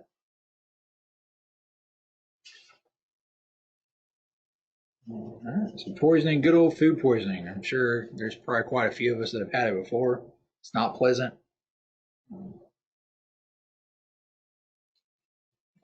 It's caused by bacteria in food, whether that's the bacterium itself or a toxin produced by that.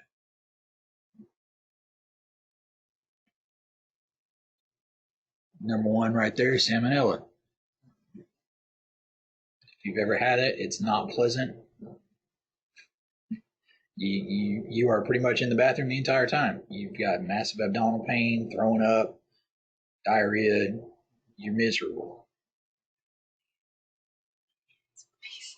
If you cook your food correctly, and as long as your cooking area is clean and you take care of your stuff, it usually takes care of it.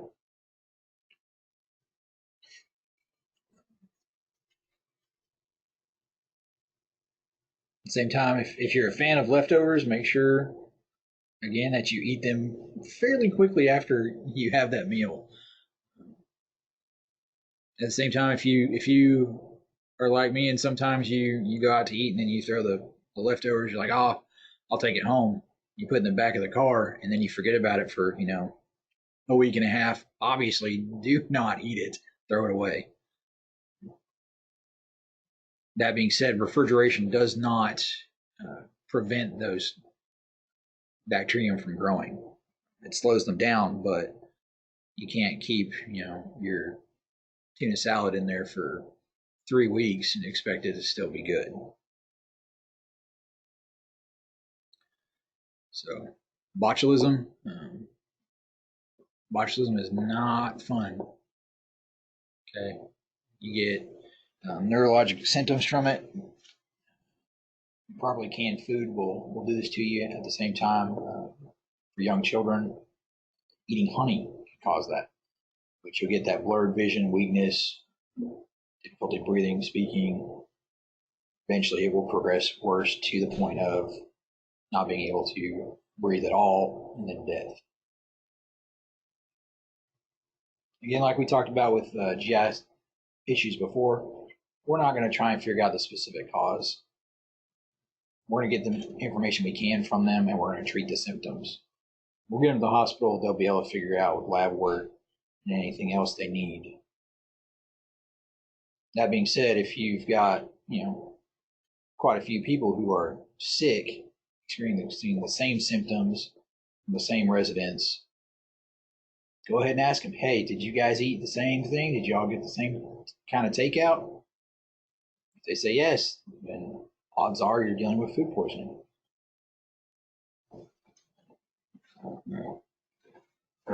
So plants, household plants are poisonous. If you're a vegetarian, don't eat these plants.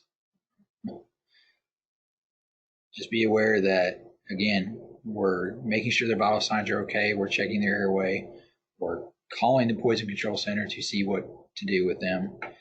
Ideally, if we can, take that specific plant. If they can confirm that's what they ate, take it to the hospital with them. That way they can see it. They know what they're dealing with. Again, with this, some of this may be used suicidal. Okay, they may know exactly what they're doing.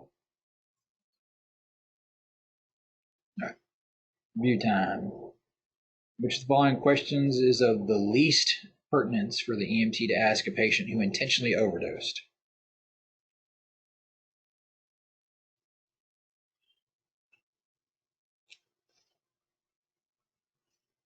D. D. D.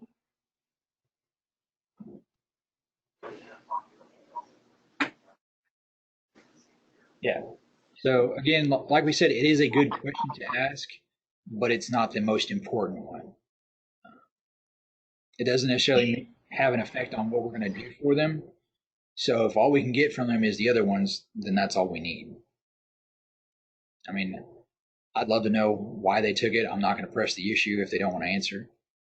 But the other stuff, you can argue with them and say, no, I need to know this because this impacts how I'm going to treat you. It's going to determine what medications I give, what level of oxygen I need to give you, what I need to be prepared for in case this happens to you. 30-year-old male has ingested an unknown substance and begins to vomit.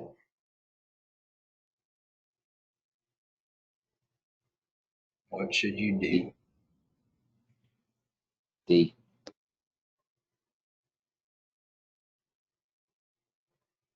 D. D. D. B. Say A.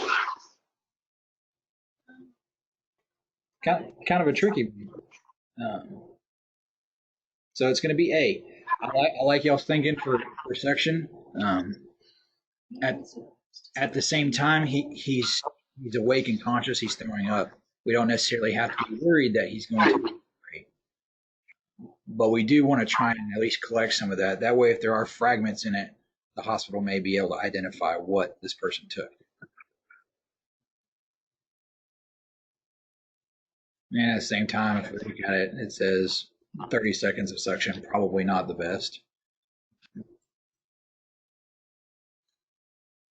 But again, good on you guys for starting to think basic that we need to go ahead and suction his airway because airway is important.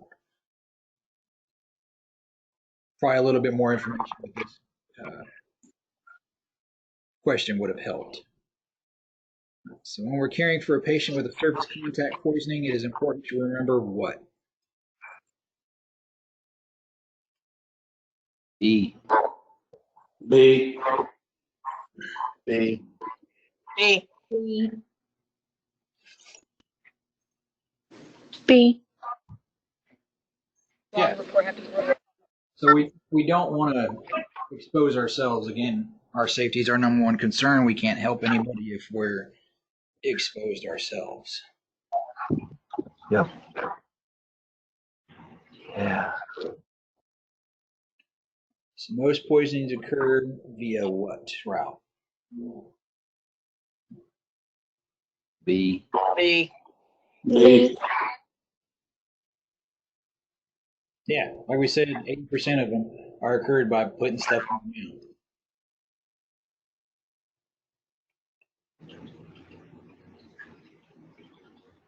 How much activated charcoal should you administer to a 55-pound child while the ball is aspirated? Got to do a little bit of math.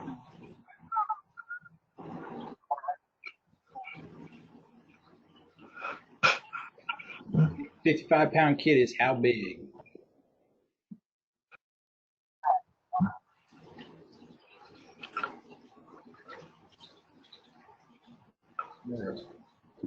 B. Yeah. I give him 25. It's a gram per kilogram of body weight. We divide pounds by 2.2, which you get roughly 25. Hey, I'm in class. I like to talk to you on mobile. I did. It's better.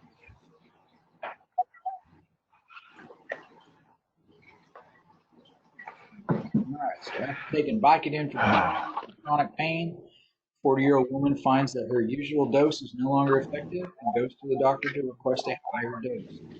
This is an example. C. C. D. Yeah, it's going to be C. It's that tolerance. They're building up kind of an immunity to the effect for it.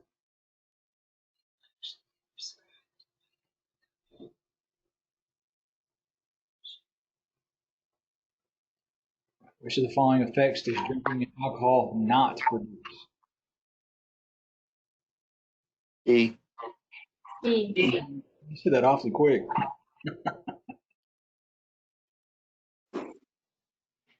Yes, it's drinking alcohol definitely does not increase your sense of awareness, whether that person wants to believe it or not.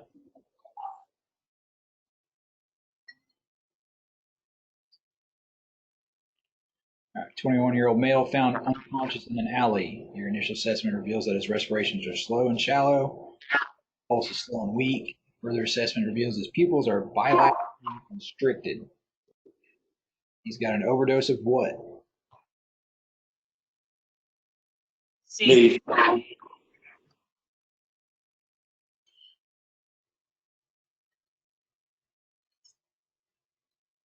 C. E. So biggest indicator is going to be his respirations are slow and shallow, and then eyeballs or his pupils are pinpoints. That's going to be those opioids we talked about. Those are the ones we're going to get Narcan for. Cocaine and stimulants are going to, again, they're going to increase your heart rate, increase your blood pressure. They're going to hype you up.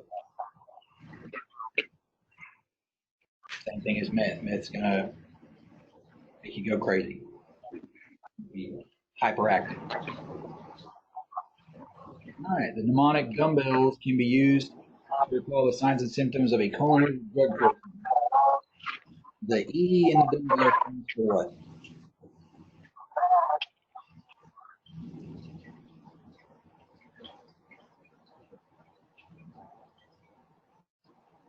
Remember, this is like organophosphate we just talked about there. A, A. A. A. Yeah, they're going to be leaking from everywhere, right? So emesis is when we vomit.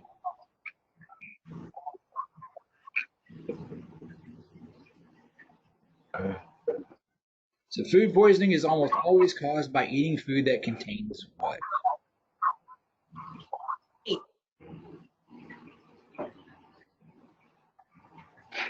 C. C.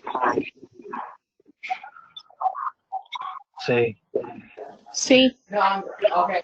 Like we talked about, it's that bacteria. Again, like salmonella and botulism, all caused by bacteria that starts growing on that improperly cooked or handled food. All right. Oh, we made it through another one. Not doing too bad. All right, y'all take a break for. All right, psychiatric.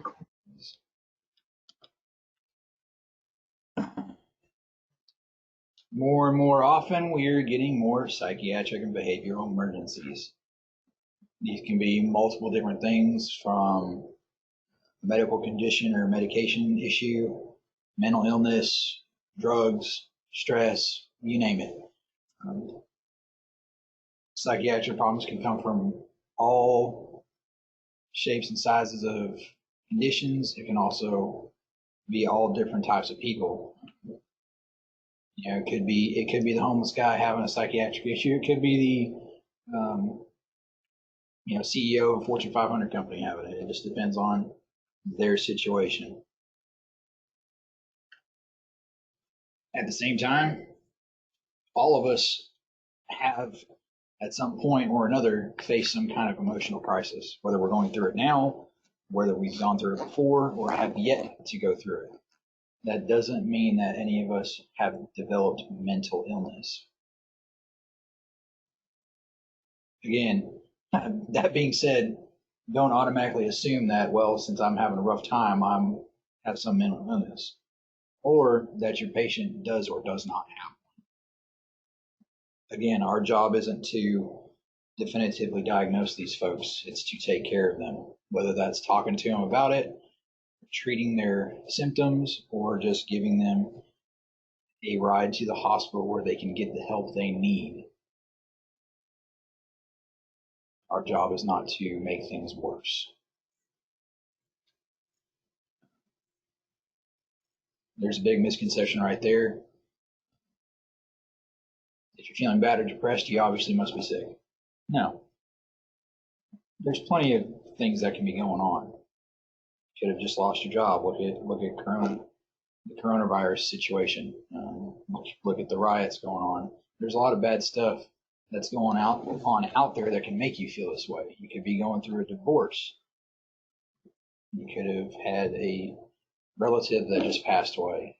There's all kinds of different things that could be causing this. It doesn't necessarily have to mean that that person is just sick.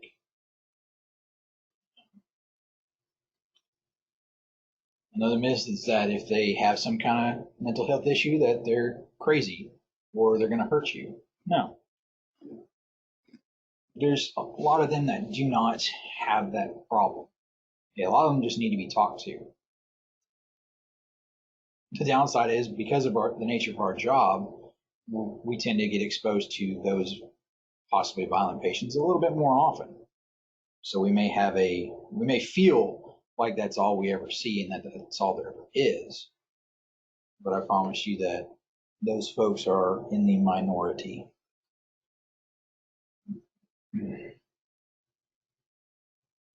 Again, like we said before, especially with drug abuse, talking to these folks is going to be super important. If we can talk to them well enough and calm them down, they'll start to trust us. We can de-escalate some of those potentially volatile situations. I can attest to that. You would be surprised how many times you can get out of getting hit in the face by just talking to somebody. At the same time, you may be able to predict those violent tendencies. If they're hyped up, if they've got their fists balled up the entire time, they may start swinging. At the same time, if they threaten you often enough, I'm going to come over there and hit you in the face. I'm going to hit you in the face. They probably are going to attempt it. So just be aware that some of these people may not be in control necessarily. So again, behavior is a person's response to their environment. Most of the time, we respond in reasonable ways to those environments.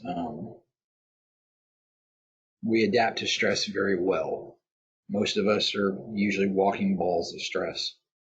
Okay, but depending on what's going on,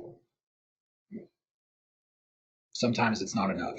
Sometimes that stress becomes too much. We don't have a normal way of coping with it. We find negative ways to cope with it, like alcohol, withdrawing from people, self-harm, stuff like that. And we develop, a mental crisis. Behavioral crisis or psychiatric emergency may involve patients who are agitated, violent, uncooperative. They may present a danger to themselves or to anybody else. Most time when we get called out, it's because somebody else has deemed what they're doing to be unacceptable. The patient themselves may have called, I don't like the way I feel. I feel like I, want to hurt myself. Or the family may be concerned, they've been acting weird. They're drinking a lot. I think something's wrong. Welfare checks. Folks in neighborhoods may say, I haven't seen old man Jeffrey come out here very often. I wonder if something's wrong with him. They call 911.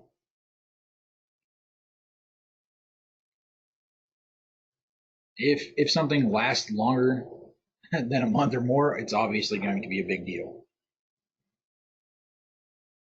Whenever this stuff hits, again, they may be violent, or they may be a threat to themselves. We have to be able to identify these problems quickly, and if we can, de-escalate these situations. Mental health disorders are out there. I know we just said that not everybody who has a crisis has a mental health issue, but we also know that there are a bunch of them out there. It's becoming more and more prominent. Like it says right there, psychiatric disorder is an illness with psychological behavioral symptoms that causes impaired functioning, not operating at their best. Good old anxiety disorders, it can be just generalized anxiety, panic, phobias, PTSD, quite prominent in soldiers. At the same time, us as well. Okay, we see stuff that nobody should have to see sometimes. We deal with things that shouldn't have to be dealt with. And then it can turn into things like OCD. That being said, the signs and symptoms for some of this stuff do not always present the same. Anxiety doesn't have to mean breathing, 45 times a minute and having chest pain. It could just be a sense of doom or foreboding. I don't feel good about this. So mental health service system, it does provide assistance as long as we can get them to it. The good thing is most of this stuff can be handled out of the hospital. They can do it with, therapy, visits to a psychiatrist. At the same time, some of these people that have these problems, schizophrenia, major bipolar disorder, they may have to be hospitalized and placed in a psychiatric unit until they can get help and get on the right track to managing that condition. And like we talked about at the very beginning of this part, most of them have underlying causes. It's not necessarily that they spontaneously had a psychiatric disorder. It's that, they're going through a major amount of stress, or they already had a disease process in the first place. At the same time, they could be a diabetic and could have mental health issues from some of that. Coping mechanisms like alcohol and drug use. And depending on the chemical imbalance in them, if they, end up severely dehydrated or they have a UTI, they could have a behavioral problem. Multiple different things that can cause these. We can't necessarily rule them all out all at once, but it doesn't necessarily change how we handle these patients. Again, like everything else, we're not here as doctors. We know we're not going to diagnose the underlying cause, like, oh, you have this because your life sucks. No, we're not going to sit there and do that. We're going to talk to them and take care of them. We do have two different categories for diagnosis, whether it's organic or functional. Organic is it's a physical manifestation for the problem, or functional is psychological. So organic brain syndrome is caused by some kind of disturbance in the functioning of that brain tissue. That can be caused by anything from being hit on the head, having seizures, drug abuse, alcohol abuse, or disease processes. Alzheimer's can cause mental health issues. It can cause behavioral problems.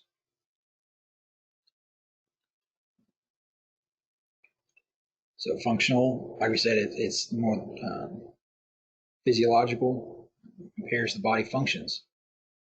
You got schizophrenia, anxiety, depression. Doesn't necessarily focus on the brain itself, but what it affects on the rest of the body. So safe approach to them. We use all the same skills with these folks. Same time, we also have to do a little bit of workaround, because sometimes they may not want us to help them. They may not want us to touch them. They may not want anything to do with us. So we have to be prepared to talk. So if you are not a fan of public speaking or talking to people, when you encounter these patients, be prepared to have an uphill battle. I encourage you to try and kind of get out of your comfort zone and talk to these folks, because sometimes it could mean the difference in them getting help or them eventually taking their life. Scene safety, again, like everything else, we need to be aware of our safety and how the patient will respond to that environment itself. Again, if we don't necessarily know what's going on and know it's a psychiatric disturbance, it doesn't hurt to have some kind of assistance come, especially law enforcement. I'm a big fan of having them come in and help us most of the time. It helps kind of put everybody at ease. That way, if worse comes to worse, we've got extra hands to help restrain these folks. Your mechanism of injury, your nature of illness. A lot of medications can cause this kind of behavioral problem. Side effects, interactions with other meds. Same time, it may be that they're trying to treat another condition or some type of mental illness, and maybe they've run out of that medication.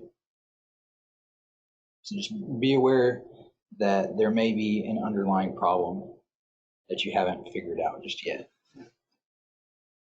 Again, General impression, we're walking up, we're looking at this patient, getting eyes on them.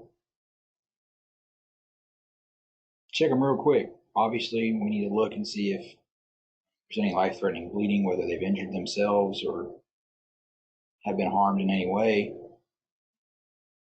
Take a good look at them, though. You can usually kind of figure out how they're going to act by the way they're presenting themselves.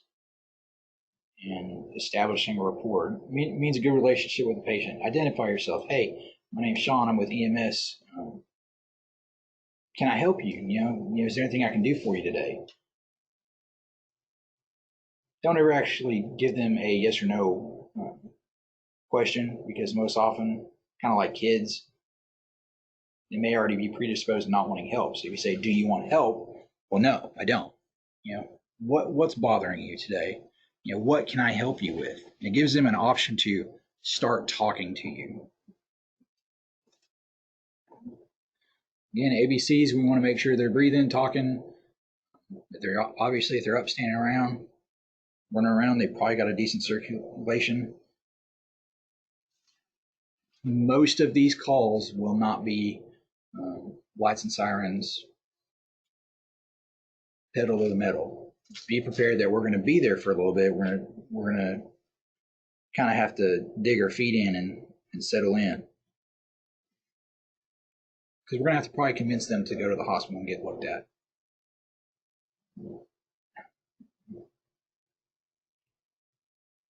So chief complaint, again, that's what the patient says is wrong. That being said, we have to make sure that they're functioning correctly. Are they alert and oriented? Are they hallucinating? Is it that they're having this crisis from an anxiety attack, or did they take something? What kind of other processes could be involved with this? Somebody going through a divorce may have sat there and decided, well, I'm going to try and take drugs this time. Maybe I can get over this.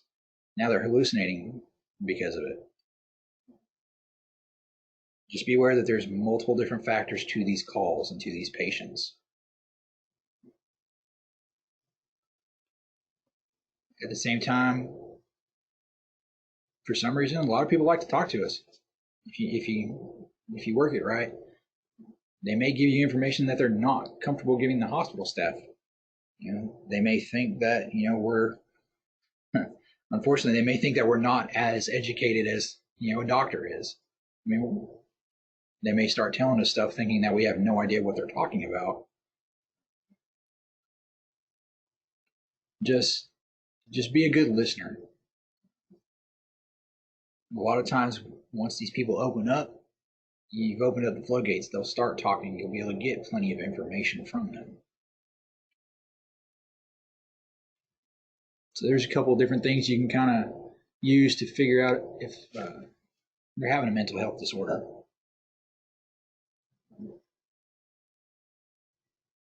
Let y'all take a look at that for a minute. A couple of the biggest ones: does the patient seem to understand you? Do they seem aggressive? Is their memory intact? Those are probably a couple of the biggest ones on there. For one of them concerns your safety. The other one's concern whether or not they can accurately give you information. Okay. Secondary assessment, physical exam. If they're unconscious, obviously we're going to do a full head to toe to figure out if anything's going on. At the same time, depending on what kind of mental illness or psychiatric problem we're dealing with, they may not even talk to you if they are conscious. Just be aware we're kind of playing detective here, trying to figure out what may be going on. Again, our faces are pretty good at telling people how we feel. So you may be able to take a look at their facial expressions and be like, oh, they are mad, or they just look unhappy. At the same time, pulse rate, respirations, if their heart rate's beating real fast and they're breathing incredibly fast, they may not be having a good time. They may be preparing to be agitated and get violent. Same time, if they're looking all over the place and cannot stay on track with one specific spot, or if they're just looking like they are staring out into space, we may have some kind of CNS problem, whether that's injury, medical problem, or a substance issue. Ideally, when we transport these folks, we want to make sure they're secured. Whether that's restraints, whether that's additional people. Ideally, if we can take extra people, great. Our actual local protocol is you need at least 4 people to restrain a patient. That's 1 for each limb. Realistically, I'd like to have 5. That way there's somebody that's not having to hold on to the patient to figure out what we need to do. We're going to want to take these folks to whatever capable facility can handle psychiatric problems. Thankfully, all the ones around us are pretty well capable of at least looking after them and getting them to a skilled psychiatric facility. And again, we're going to transport these patients by ground. We're not going to put them up, way high up in the air on a moving helicopter just in case they go nuts. That puts a lot of people at risk. Most important thing, never let your guard down. There's a couple of us out there that can attest to that if you don't pay attention the entire time, you could get laid out pretty quick. If restraints are necessary, document and recheck those every 5 minutes. You want to make sure that you're not hindering their breathing or causing circulation issues. Make sure they have pulse, motor, and sensory in every extremity that you've restrained. Interventions, EMT wise, there's not a whole lot to it. Again, our mouth is our best option. Put it to good use. Try and control the situation, de-escalate. Again, intervene only as much as it takes to accomplish this. We don't want to poke the bear per se, but we need to get the stuff done that we need. If you end up thinking that this patient is not going to be able to be handled, that's when you can request ALS assistance. Thankfully, again, with us, every truck is stocked with paramedic with medications that can take care of a major psychiatric issue. Ideally, with folks like this, we want to go ahead and let the hospitals know early on, specifically so that they can make a room safe for the patient. Most of these facilities have what they call psych rooms. It will have pretty much the bare minimum equipment in it. Most of the time it's just a bed. That early notification gives them time to make sure that there's no other patients in there or that they can actually handle that patient and that they're not overtaxed already. Again, if we have to use restraints, always document why we use them, what we used, and before, during, and after, what the patient looked like. Psychosis. It's that delusion where the person's out of touch with reality. Probably a lot of that going around. This is where people are living in their own world. They're not on the same page as we are.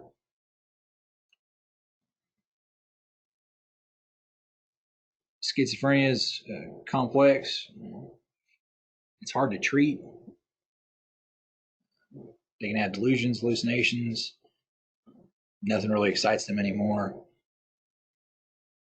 They may not make a whole lot of sense. They may be kind of all over the place when they're talking to you.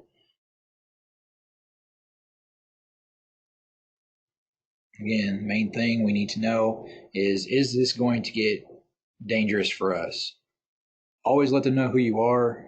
Hey, my name is Sean. I'm with, UTEMS. I'm here to help you. Or what can I do for you today? What can I help you with? Stay calm. Be straightforward with them. Don't try to beat around the bush. Depending on who the patient is, sometimes it's hard to maintain an emotional distance. You may feel for that patient. You know, you could be going through something similar. You never know. But we always need to try and kind of hang back and check ourselves at the door, so to speak. And don't get into an arguing match with these patients because they have nothing to lose. They, as far as they know, they are right 100% of the time. You're not going to change their mind. You're not going to help them. You're just going to end up going around in circles and agitate yourself, which then you're going to put off the wrong type of body language, the wrong facial features, and you could turn this into an explosive situation. Talk to them, explain what you want to do. Hey, I'd like to check your blood pressure. Can I put this on your arm first? Or, you know, hey, we want to get you on the stretcher. Would you, why don't we walk over here? We'll let you sit down on it, and then we'll buckle you in. Utilize people on scene. If they have family there, let them talk to the patient as well. A lot of times they can help us make this patient work with us. You know, help me to help you. Excited delirium. So delirium is a condition of impairment, presents disorientation, hallucinations, delusions. A lot of times drugs can be involved with it. Agitation, though, is just being restless, irregular physical activity, getting up, moving around. I can't sit still. Delirium is a little bit different. Delirium, full-on hallucinations. They may not make sense. They may not be here to say.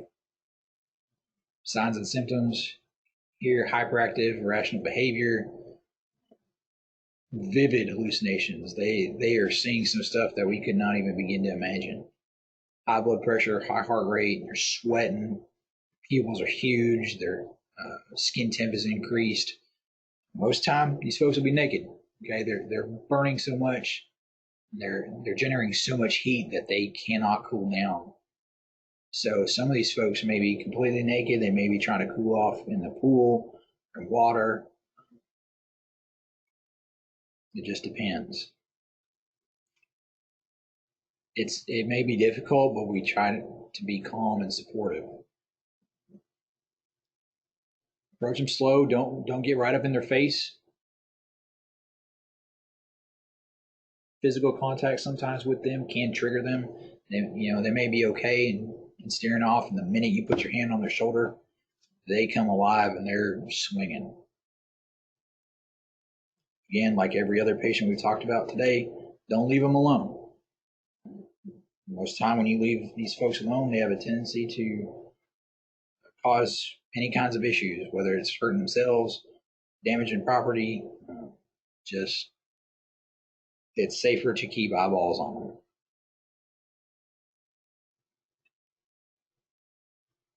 Careful interviewing. Again, we're not trying to agitate the situation worse, so choose your words carefully if you can. Take a look at them. Do they look well kept? Is this somebody that usually has their stuff put together, or is this somebody coming out of the forest looking like Sasquatch? What do they look like? And again, if we think they've overdosed, just like before, let's try and take all that medication to the hospital if we can. Again, it helps with treatment path. It helps with identifying the problem for the hospital. Just like we talked about cocaine, these folks can be incredibly strong. Strong enough that they can kick you out of an ambulance if you're not paying attention. Be prepared to have ALS assistance. That way they can chemically restrain them. At the same time, like I said, these people, their skin temp is increased. They're burning up. Their heart rate's high. More and more agitation can put them closer and closer to having sudden cardiac arrest.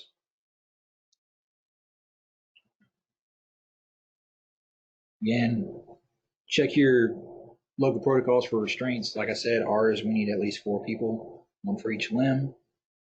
We do have chemical sedation if needed. We also have restraints if needed. Ideally, the less restrictive, the better, but we're also trying to protect the patient and ourselves. So use what you know is going to work. That being said, you have to actually know what you're doing in order to be able to do it. If you try to restrain somebody, if you try to hold them down, then hog tie them, and it's not warranted, it's a non-emergency, there's a potential lawsuit. You could have had assault, battery, false imprisonment, violating people's civil rights, and in this day and age, that's happening more and more often. So if we can avoid restraining them and keep them calm, great. But if you have to, make sure you're doing it the right way with the right items. Again, restraints, we're going to do it to protect ourselves, protect others from bodily harm, or prevent the patient from hurting themselves. If we can, get law enforcement involved, okay? They're used to having to restrain people. They might be better at it than we are. As always, we want to try and talk these people down first. If we can, hey, chill out. Don't necessarily chill out, but talk them down. Hey, what can we do to make this easier on you? We just want to help you. Why don't you sit here on the stretcher or on the bench seat, and we'll talk about it on the way up to the hospital. Sometimes that's all it takes. Some of these people that just need somebody to talk to. And if you say it that way, it may reach in there past, the psychosis they're having or the delirium, and that may be what they latch onto and say, okay, this person is concerned enough for me. So in the event that you do have to restrain somebody, make sure that you do it quick. You don't want to take a long time doing this. The longer it takes, the more wore out you'll be. Again, like I say right there, it says 5 people to help. Ideally, you want 1 for each limb and 1 for the head. That way they can control the situation. Make sure everybody has a game plan and is on the same plan. It's not good when 3 people know what they're doing and the other 2 are just kind of along for the ride. Then it doesn't all work out as quickly and as effectively as it could. And we want to try and use as little force as possible. We don't want to hurt these guys. We just want to make sure they're secured enough that they're not posing a risk to themselves or us or anybody else in the area. Again, they're not under arrest. They're not, they're facing an issue and a condition that we're trying to get them treatment for. That being said, the amount of force is going to change. If they're, some big old jack dude, yeah, it's going to take a lot more force for us to secure him. At the same time, if it's a teeny tiny 17-year-old girl, it might not take as much as that guy. It'll also depend on the behavior. Are they swinging at you already, or are they just kind of sitting there staring into space? Depends on what they're doing, how much we need to prepare to fight them, for lack of a better word.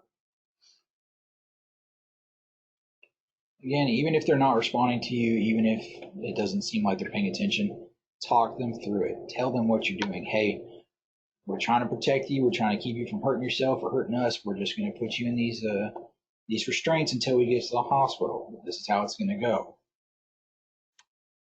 Treat them with respect. Okay? Nothing sucks worse than having to be treated like this, and for the people that are trying to take care of you, make fun of you. Okay? I understand we're all human. We just have to be aware of our body language, our facial features, our expressions, and the tone we say things in.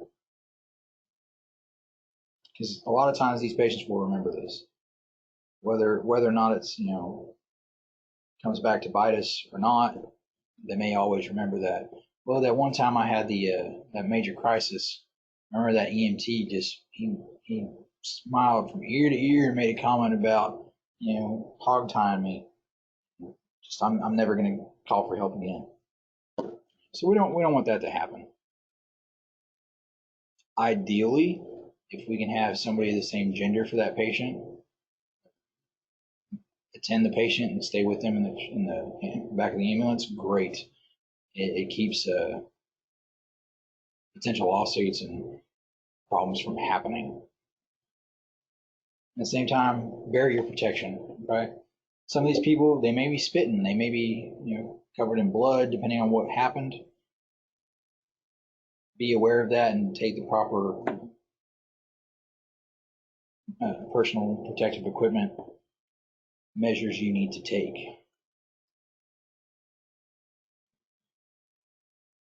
Avoid direct eye contact. A lot of people see that as a challenge. If you make eye contact, they may think you're ready to throw down. At the same time, don't get right up in their personal space. Like everything else, don't leave a restrained patient alone, okay?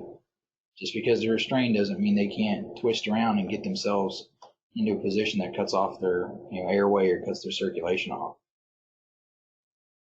Ideally, the 4-point restraint, you want to restrain both their arms and their legs. Okay, that way they can't move them to get around and unrestrain themselves. And then keep an eye on that patient. Again, like we talked about, violent patients make up a small percentage, but they are out there. Just be prepared for it by looking for the signs. Like I said, if they're severely agitated, their fists are balled up. Most of the time, you can look at somebody and be like, oh, they're ready to fight. Make sure you see that before it actually is coming at you.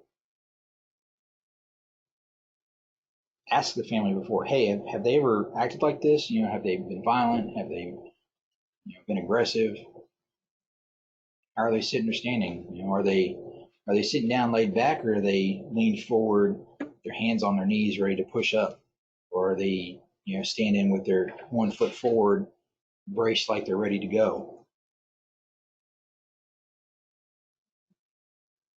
A lot of the stuff we can gather from these patients will be body language associated.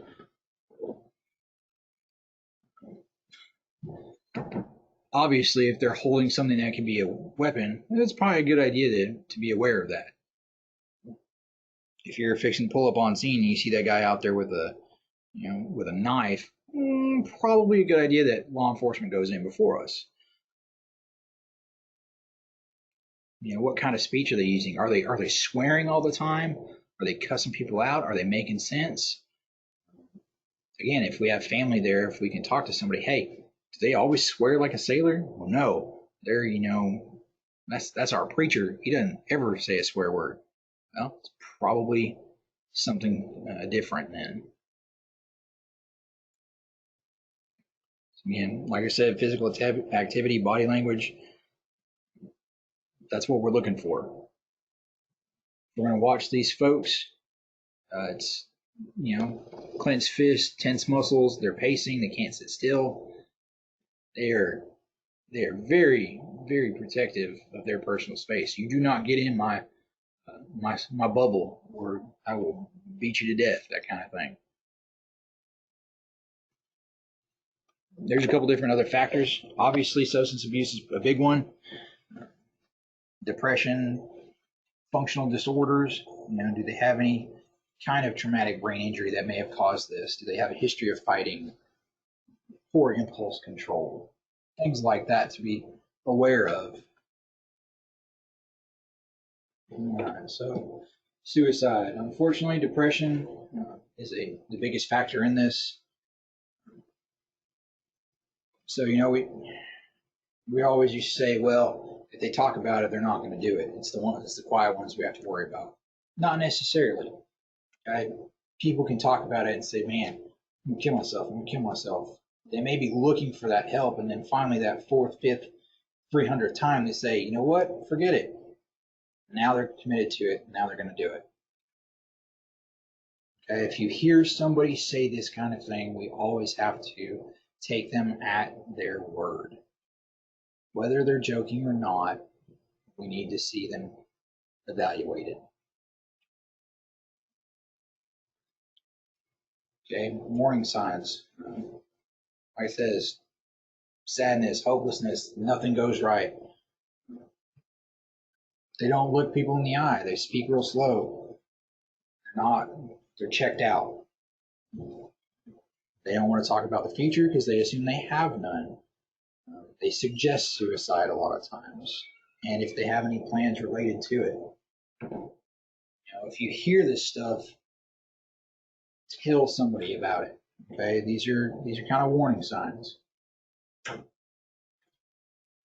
So there's a couple of risk factors for it.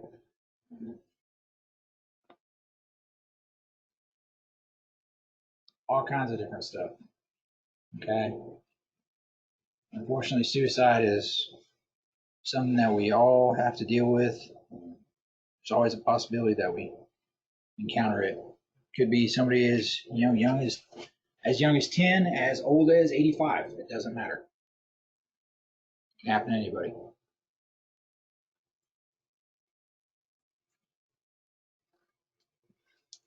Always look around. Is there anything unsafe? Do they have knives out? Is the gas on in the house? Are there broken walls? Are there fist-sized holes in the mirrors and the walls, the doors?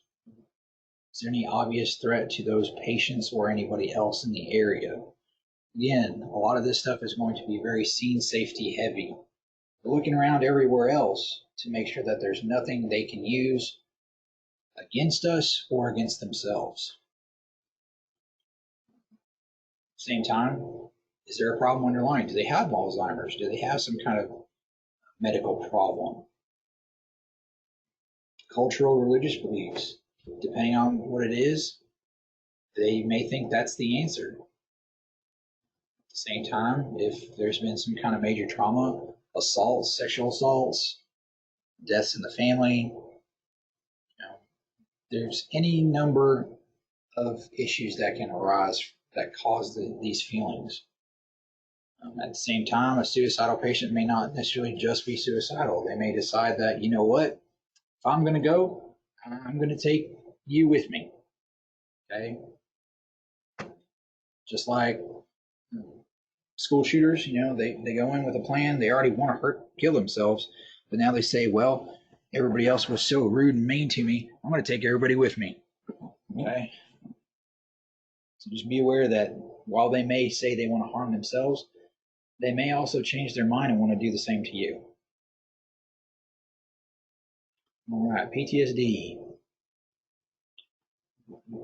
PTSD occurs after exposure to or injury from a traumatic event. While we're talking about combat veterans, it also means anything else. Like I said, firefighters, EMS, police officers go through it just like they do. 7 to 8% of the general population will experience it. Again, military personnel, combat experience, they have a higher incidence of this happening. They've been shot at. They've been attempted to be blown up. They've seen their friends die. They've had to run over children in tanks. That's stuff that no normal person should ever have to deal with. So it makes sense that they have a higher occurrence of this happening. Again, here's a couple symptoms of it. They may feel all of those or a few. Again, we just need to talk to these guys. They may not want to talk about it. They may want to try and avoid anything that might remind them of that. They might be worried about flashbacks.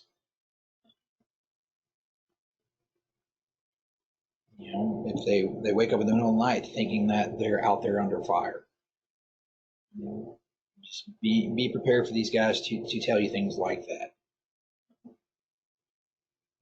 At the same time, their senses are way sharper. They've been on the lookout for insurgents. They've been looking at people shooting at them. They've been on constant high alert for so long that now, a simple truck backfiring sends them underneath the table. because they think that that's something going off. So they may be kind of amped up regardless of what's going on. That being said, veterans do have a higher risk of suicide. You have survivor's guilt. You have dealing with physical conditions like amputations, brain injury from trauma. They have all these higher incidences of this because of the nature of what they did. That being said, it's kind of a special way to talk to them. Okay? You have to be careful of how you phrase questions. Put yourself in charge, but don't be an a-hole about it. Respect their personal space. Don't put a bunch of people in there. If you can ideally keep it down to you and your partner or you and an officer, great. At the same time, we do want to ask about suicidal intentions. Hey, have you attempted to harm yourself? Do you plan on killing yourself? They may tell you, yes, I've thought about it. I've had a plan. Here's the plan.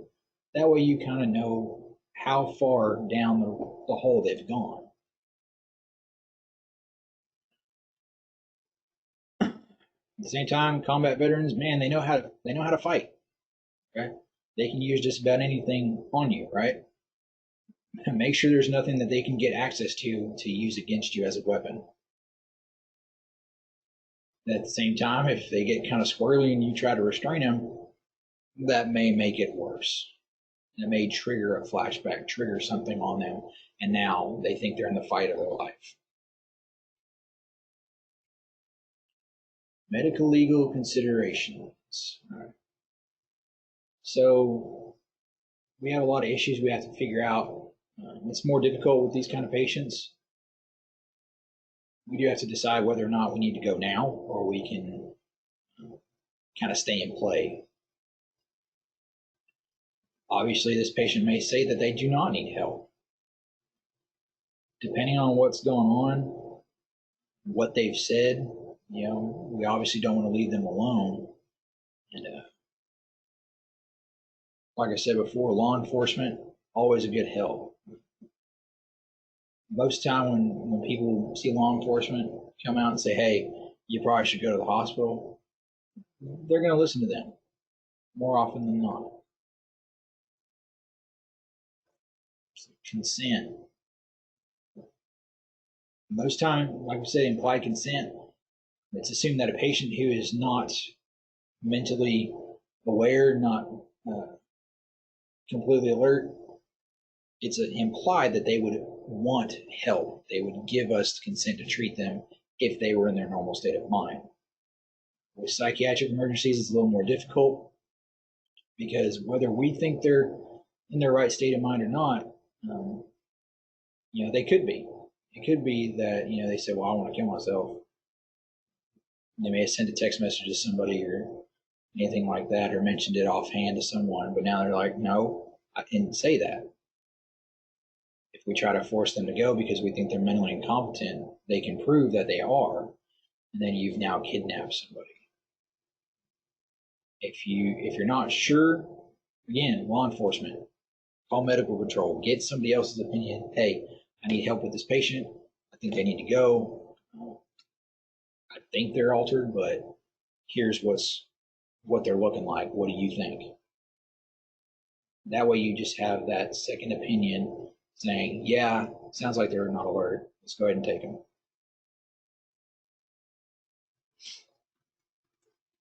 Again, we have very limited authority to force a patient to go anywhere, as long as there's nothing life-threatening.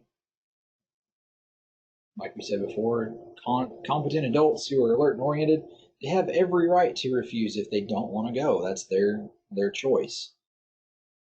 That being said, they have to have that competency. Most time with psychiatric cases, courts will say, okay, well, you were trying to provide life-saving care. If they're impaired in any way, they are not competent. if they have alcohol on board, if they have some kind of substance on board, if they don't answer the questions appropriately, they can all be deemed mentally incompetent.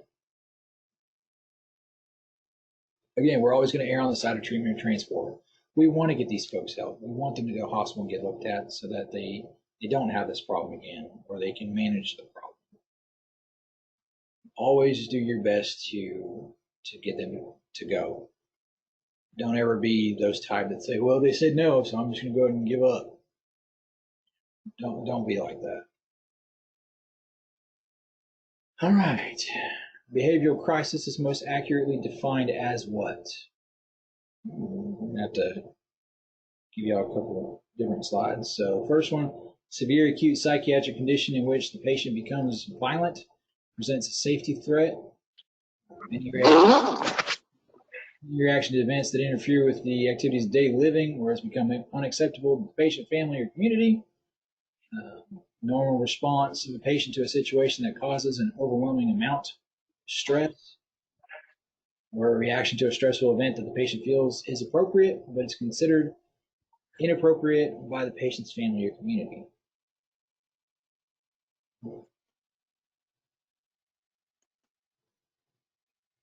Let y'all read that for a second, then I'll hop back to the other one.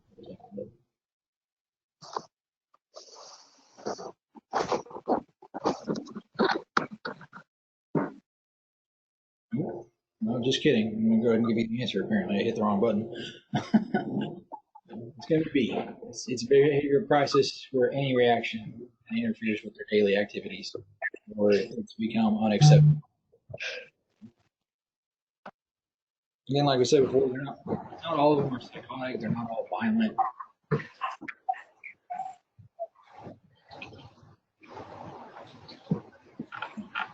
Depression and schizophrenia are examples of what?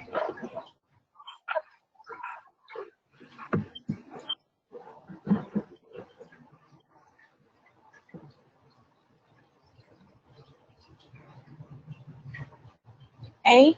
A. A. I say B. That's going to be.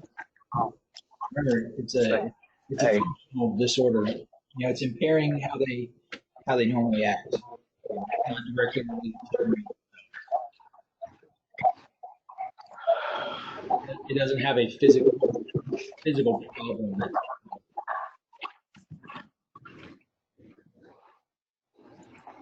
Or organic brain syndromes are caused by some kind of change in the brain, whether that was a traumatic brain injury, stuff like that.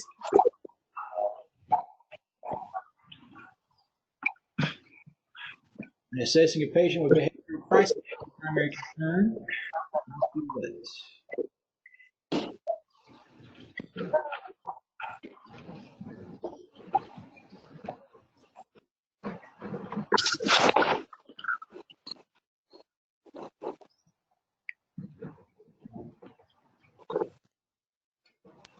D.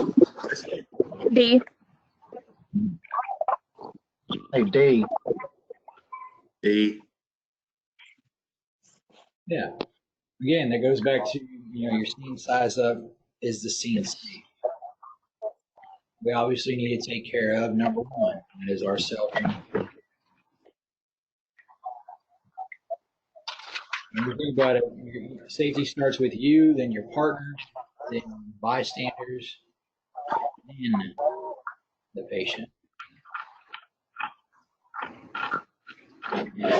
General guidelines to follow when caring for a patient with a behavioral crisis include all the following. What?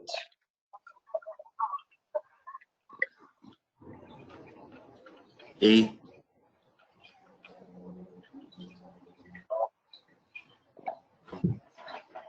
Hey, B. Again, like we said, most of these patients we're probably going to stay on scene with. It's gonna take some time. Unless there is something just absolutely wrong with them, life threat, we're gonna reflective listening and assessment technique for the most crisis involves what?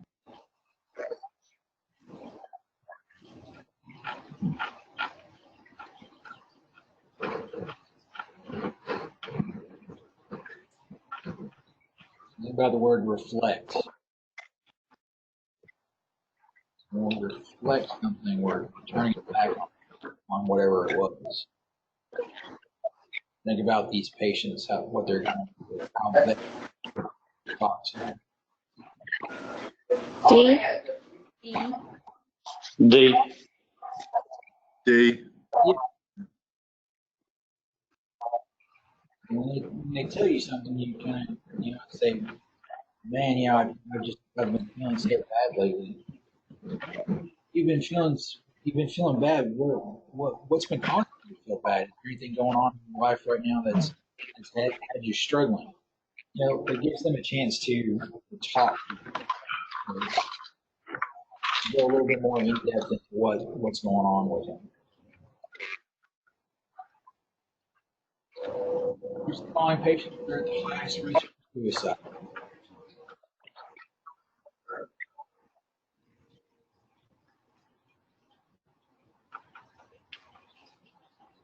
C.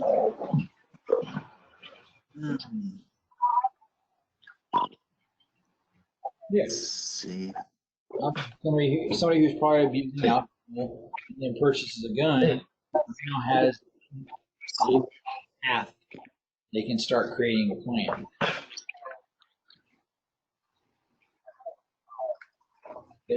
Big old red flag.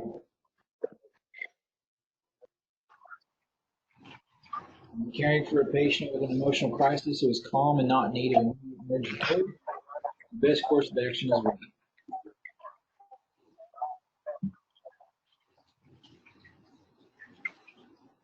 C. C.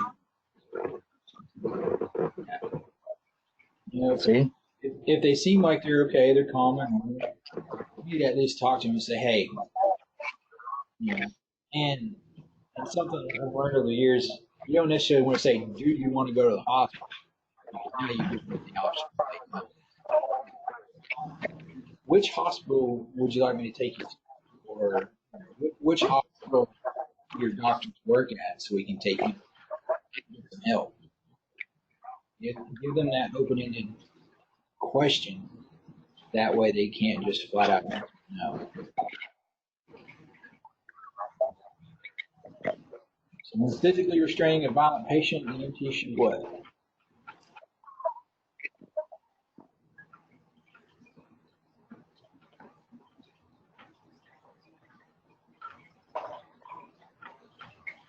A.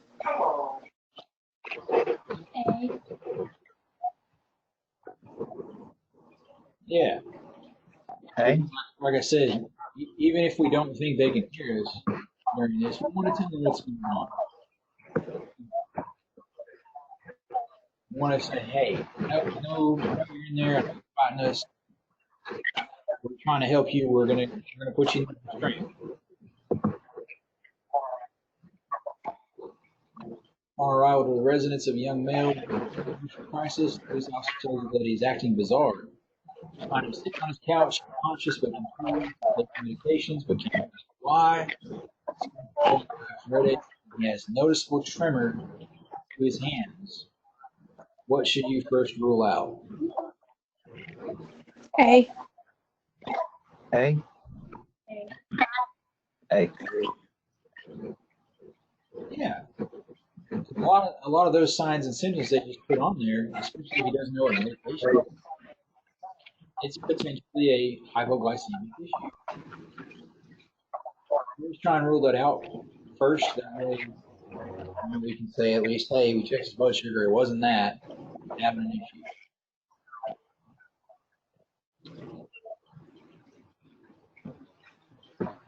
Which of the following signs is least indicative of a patient's potential for violence?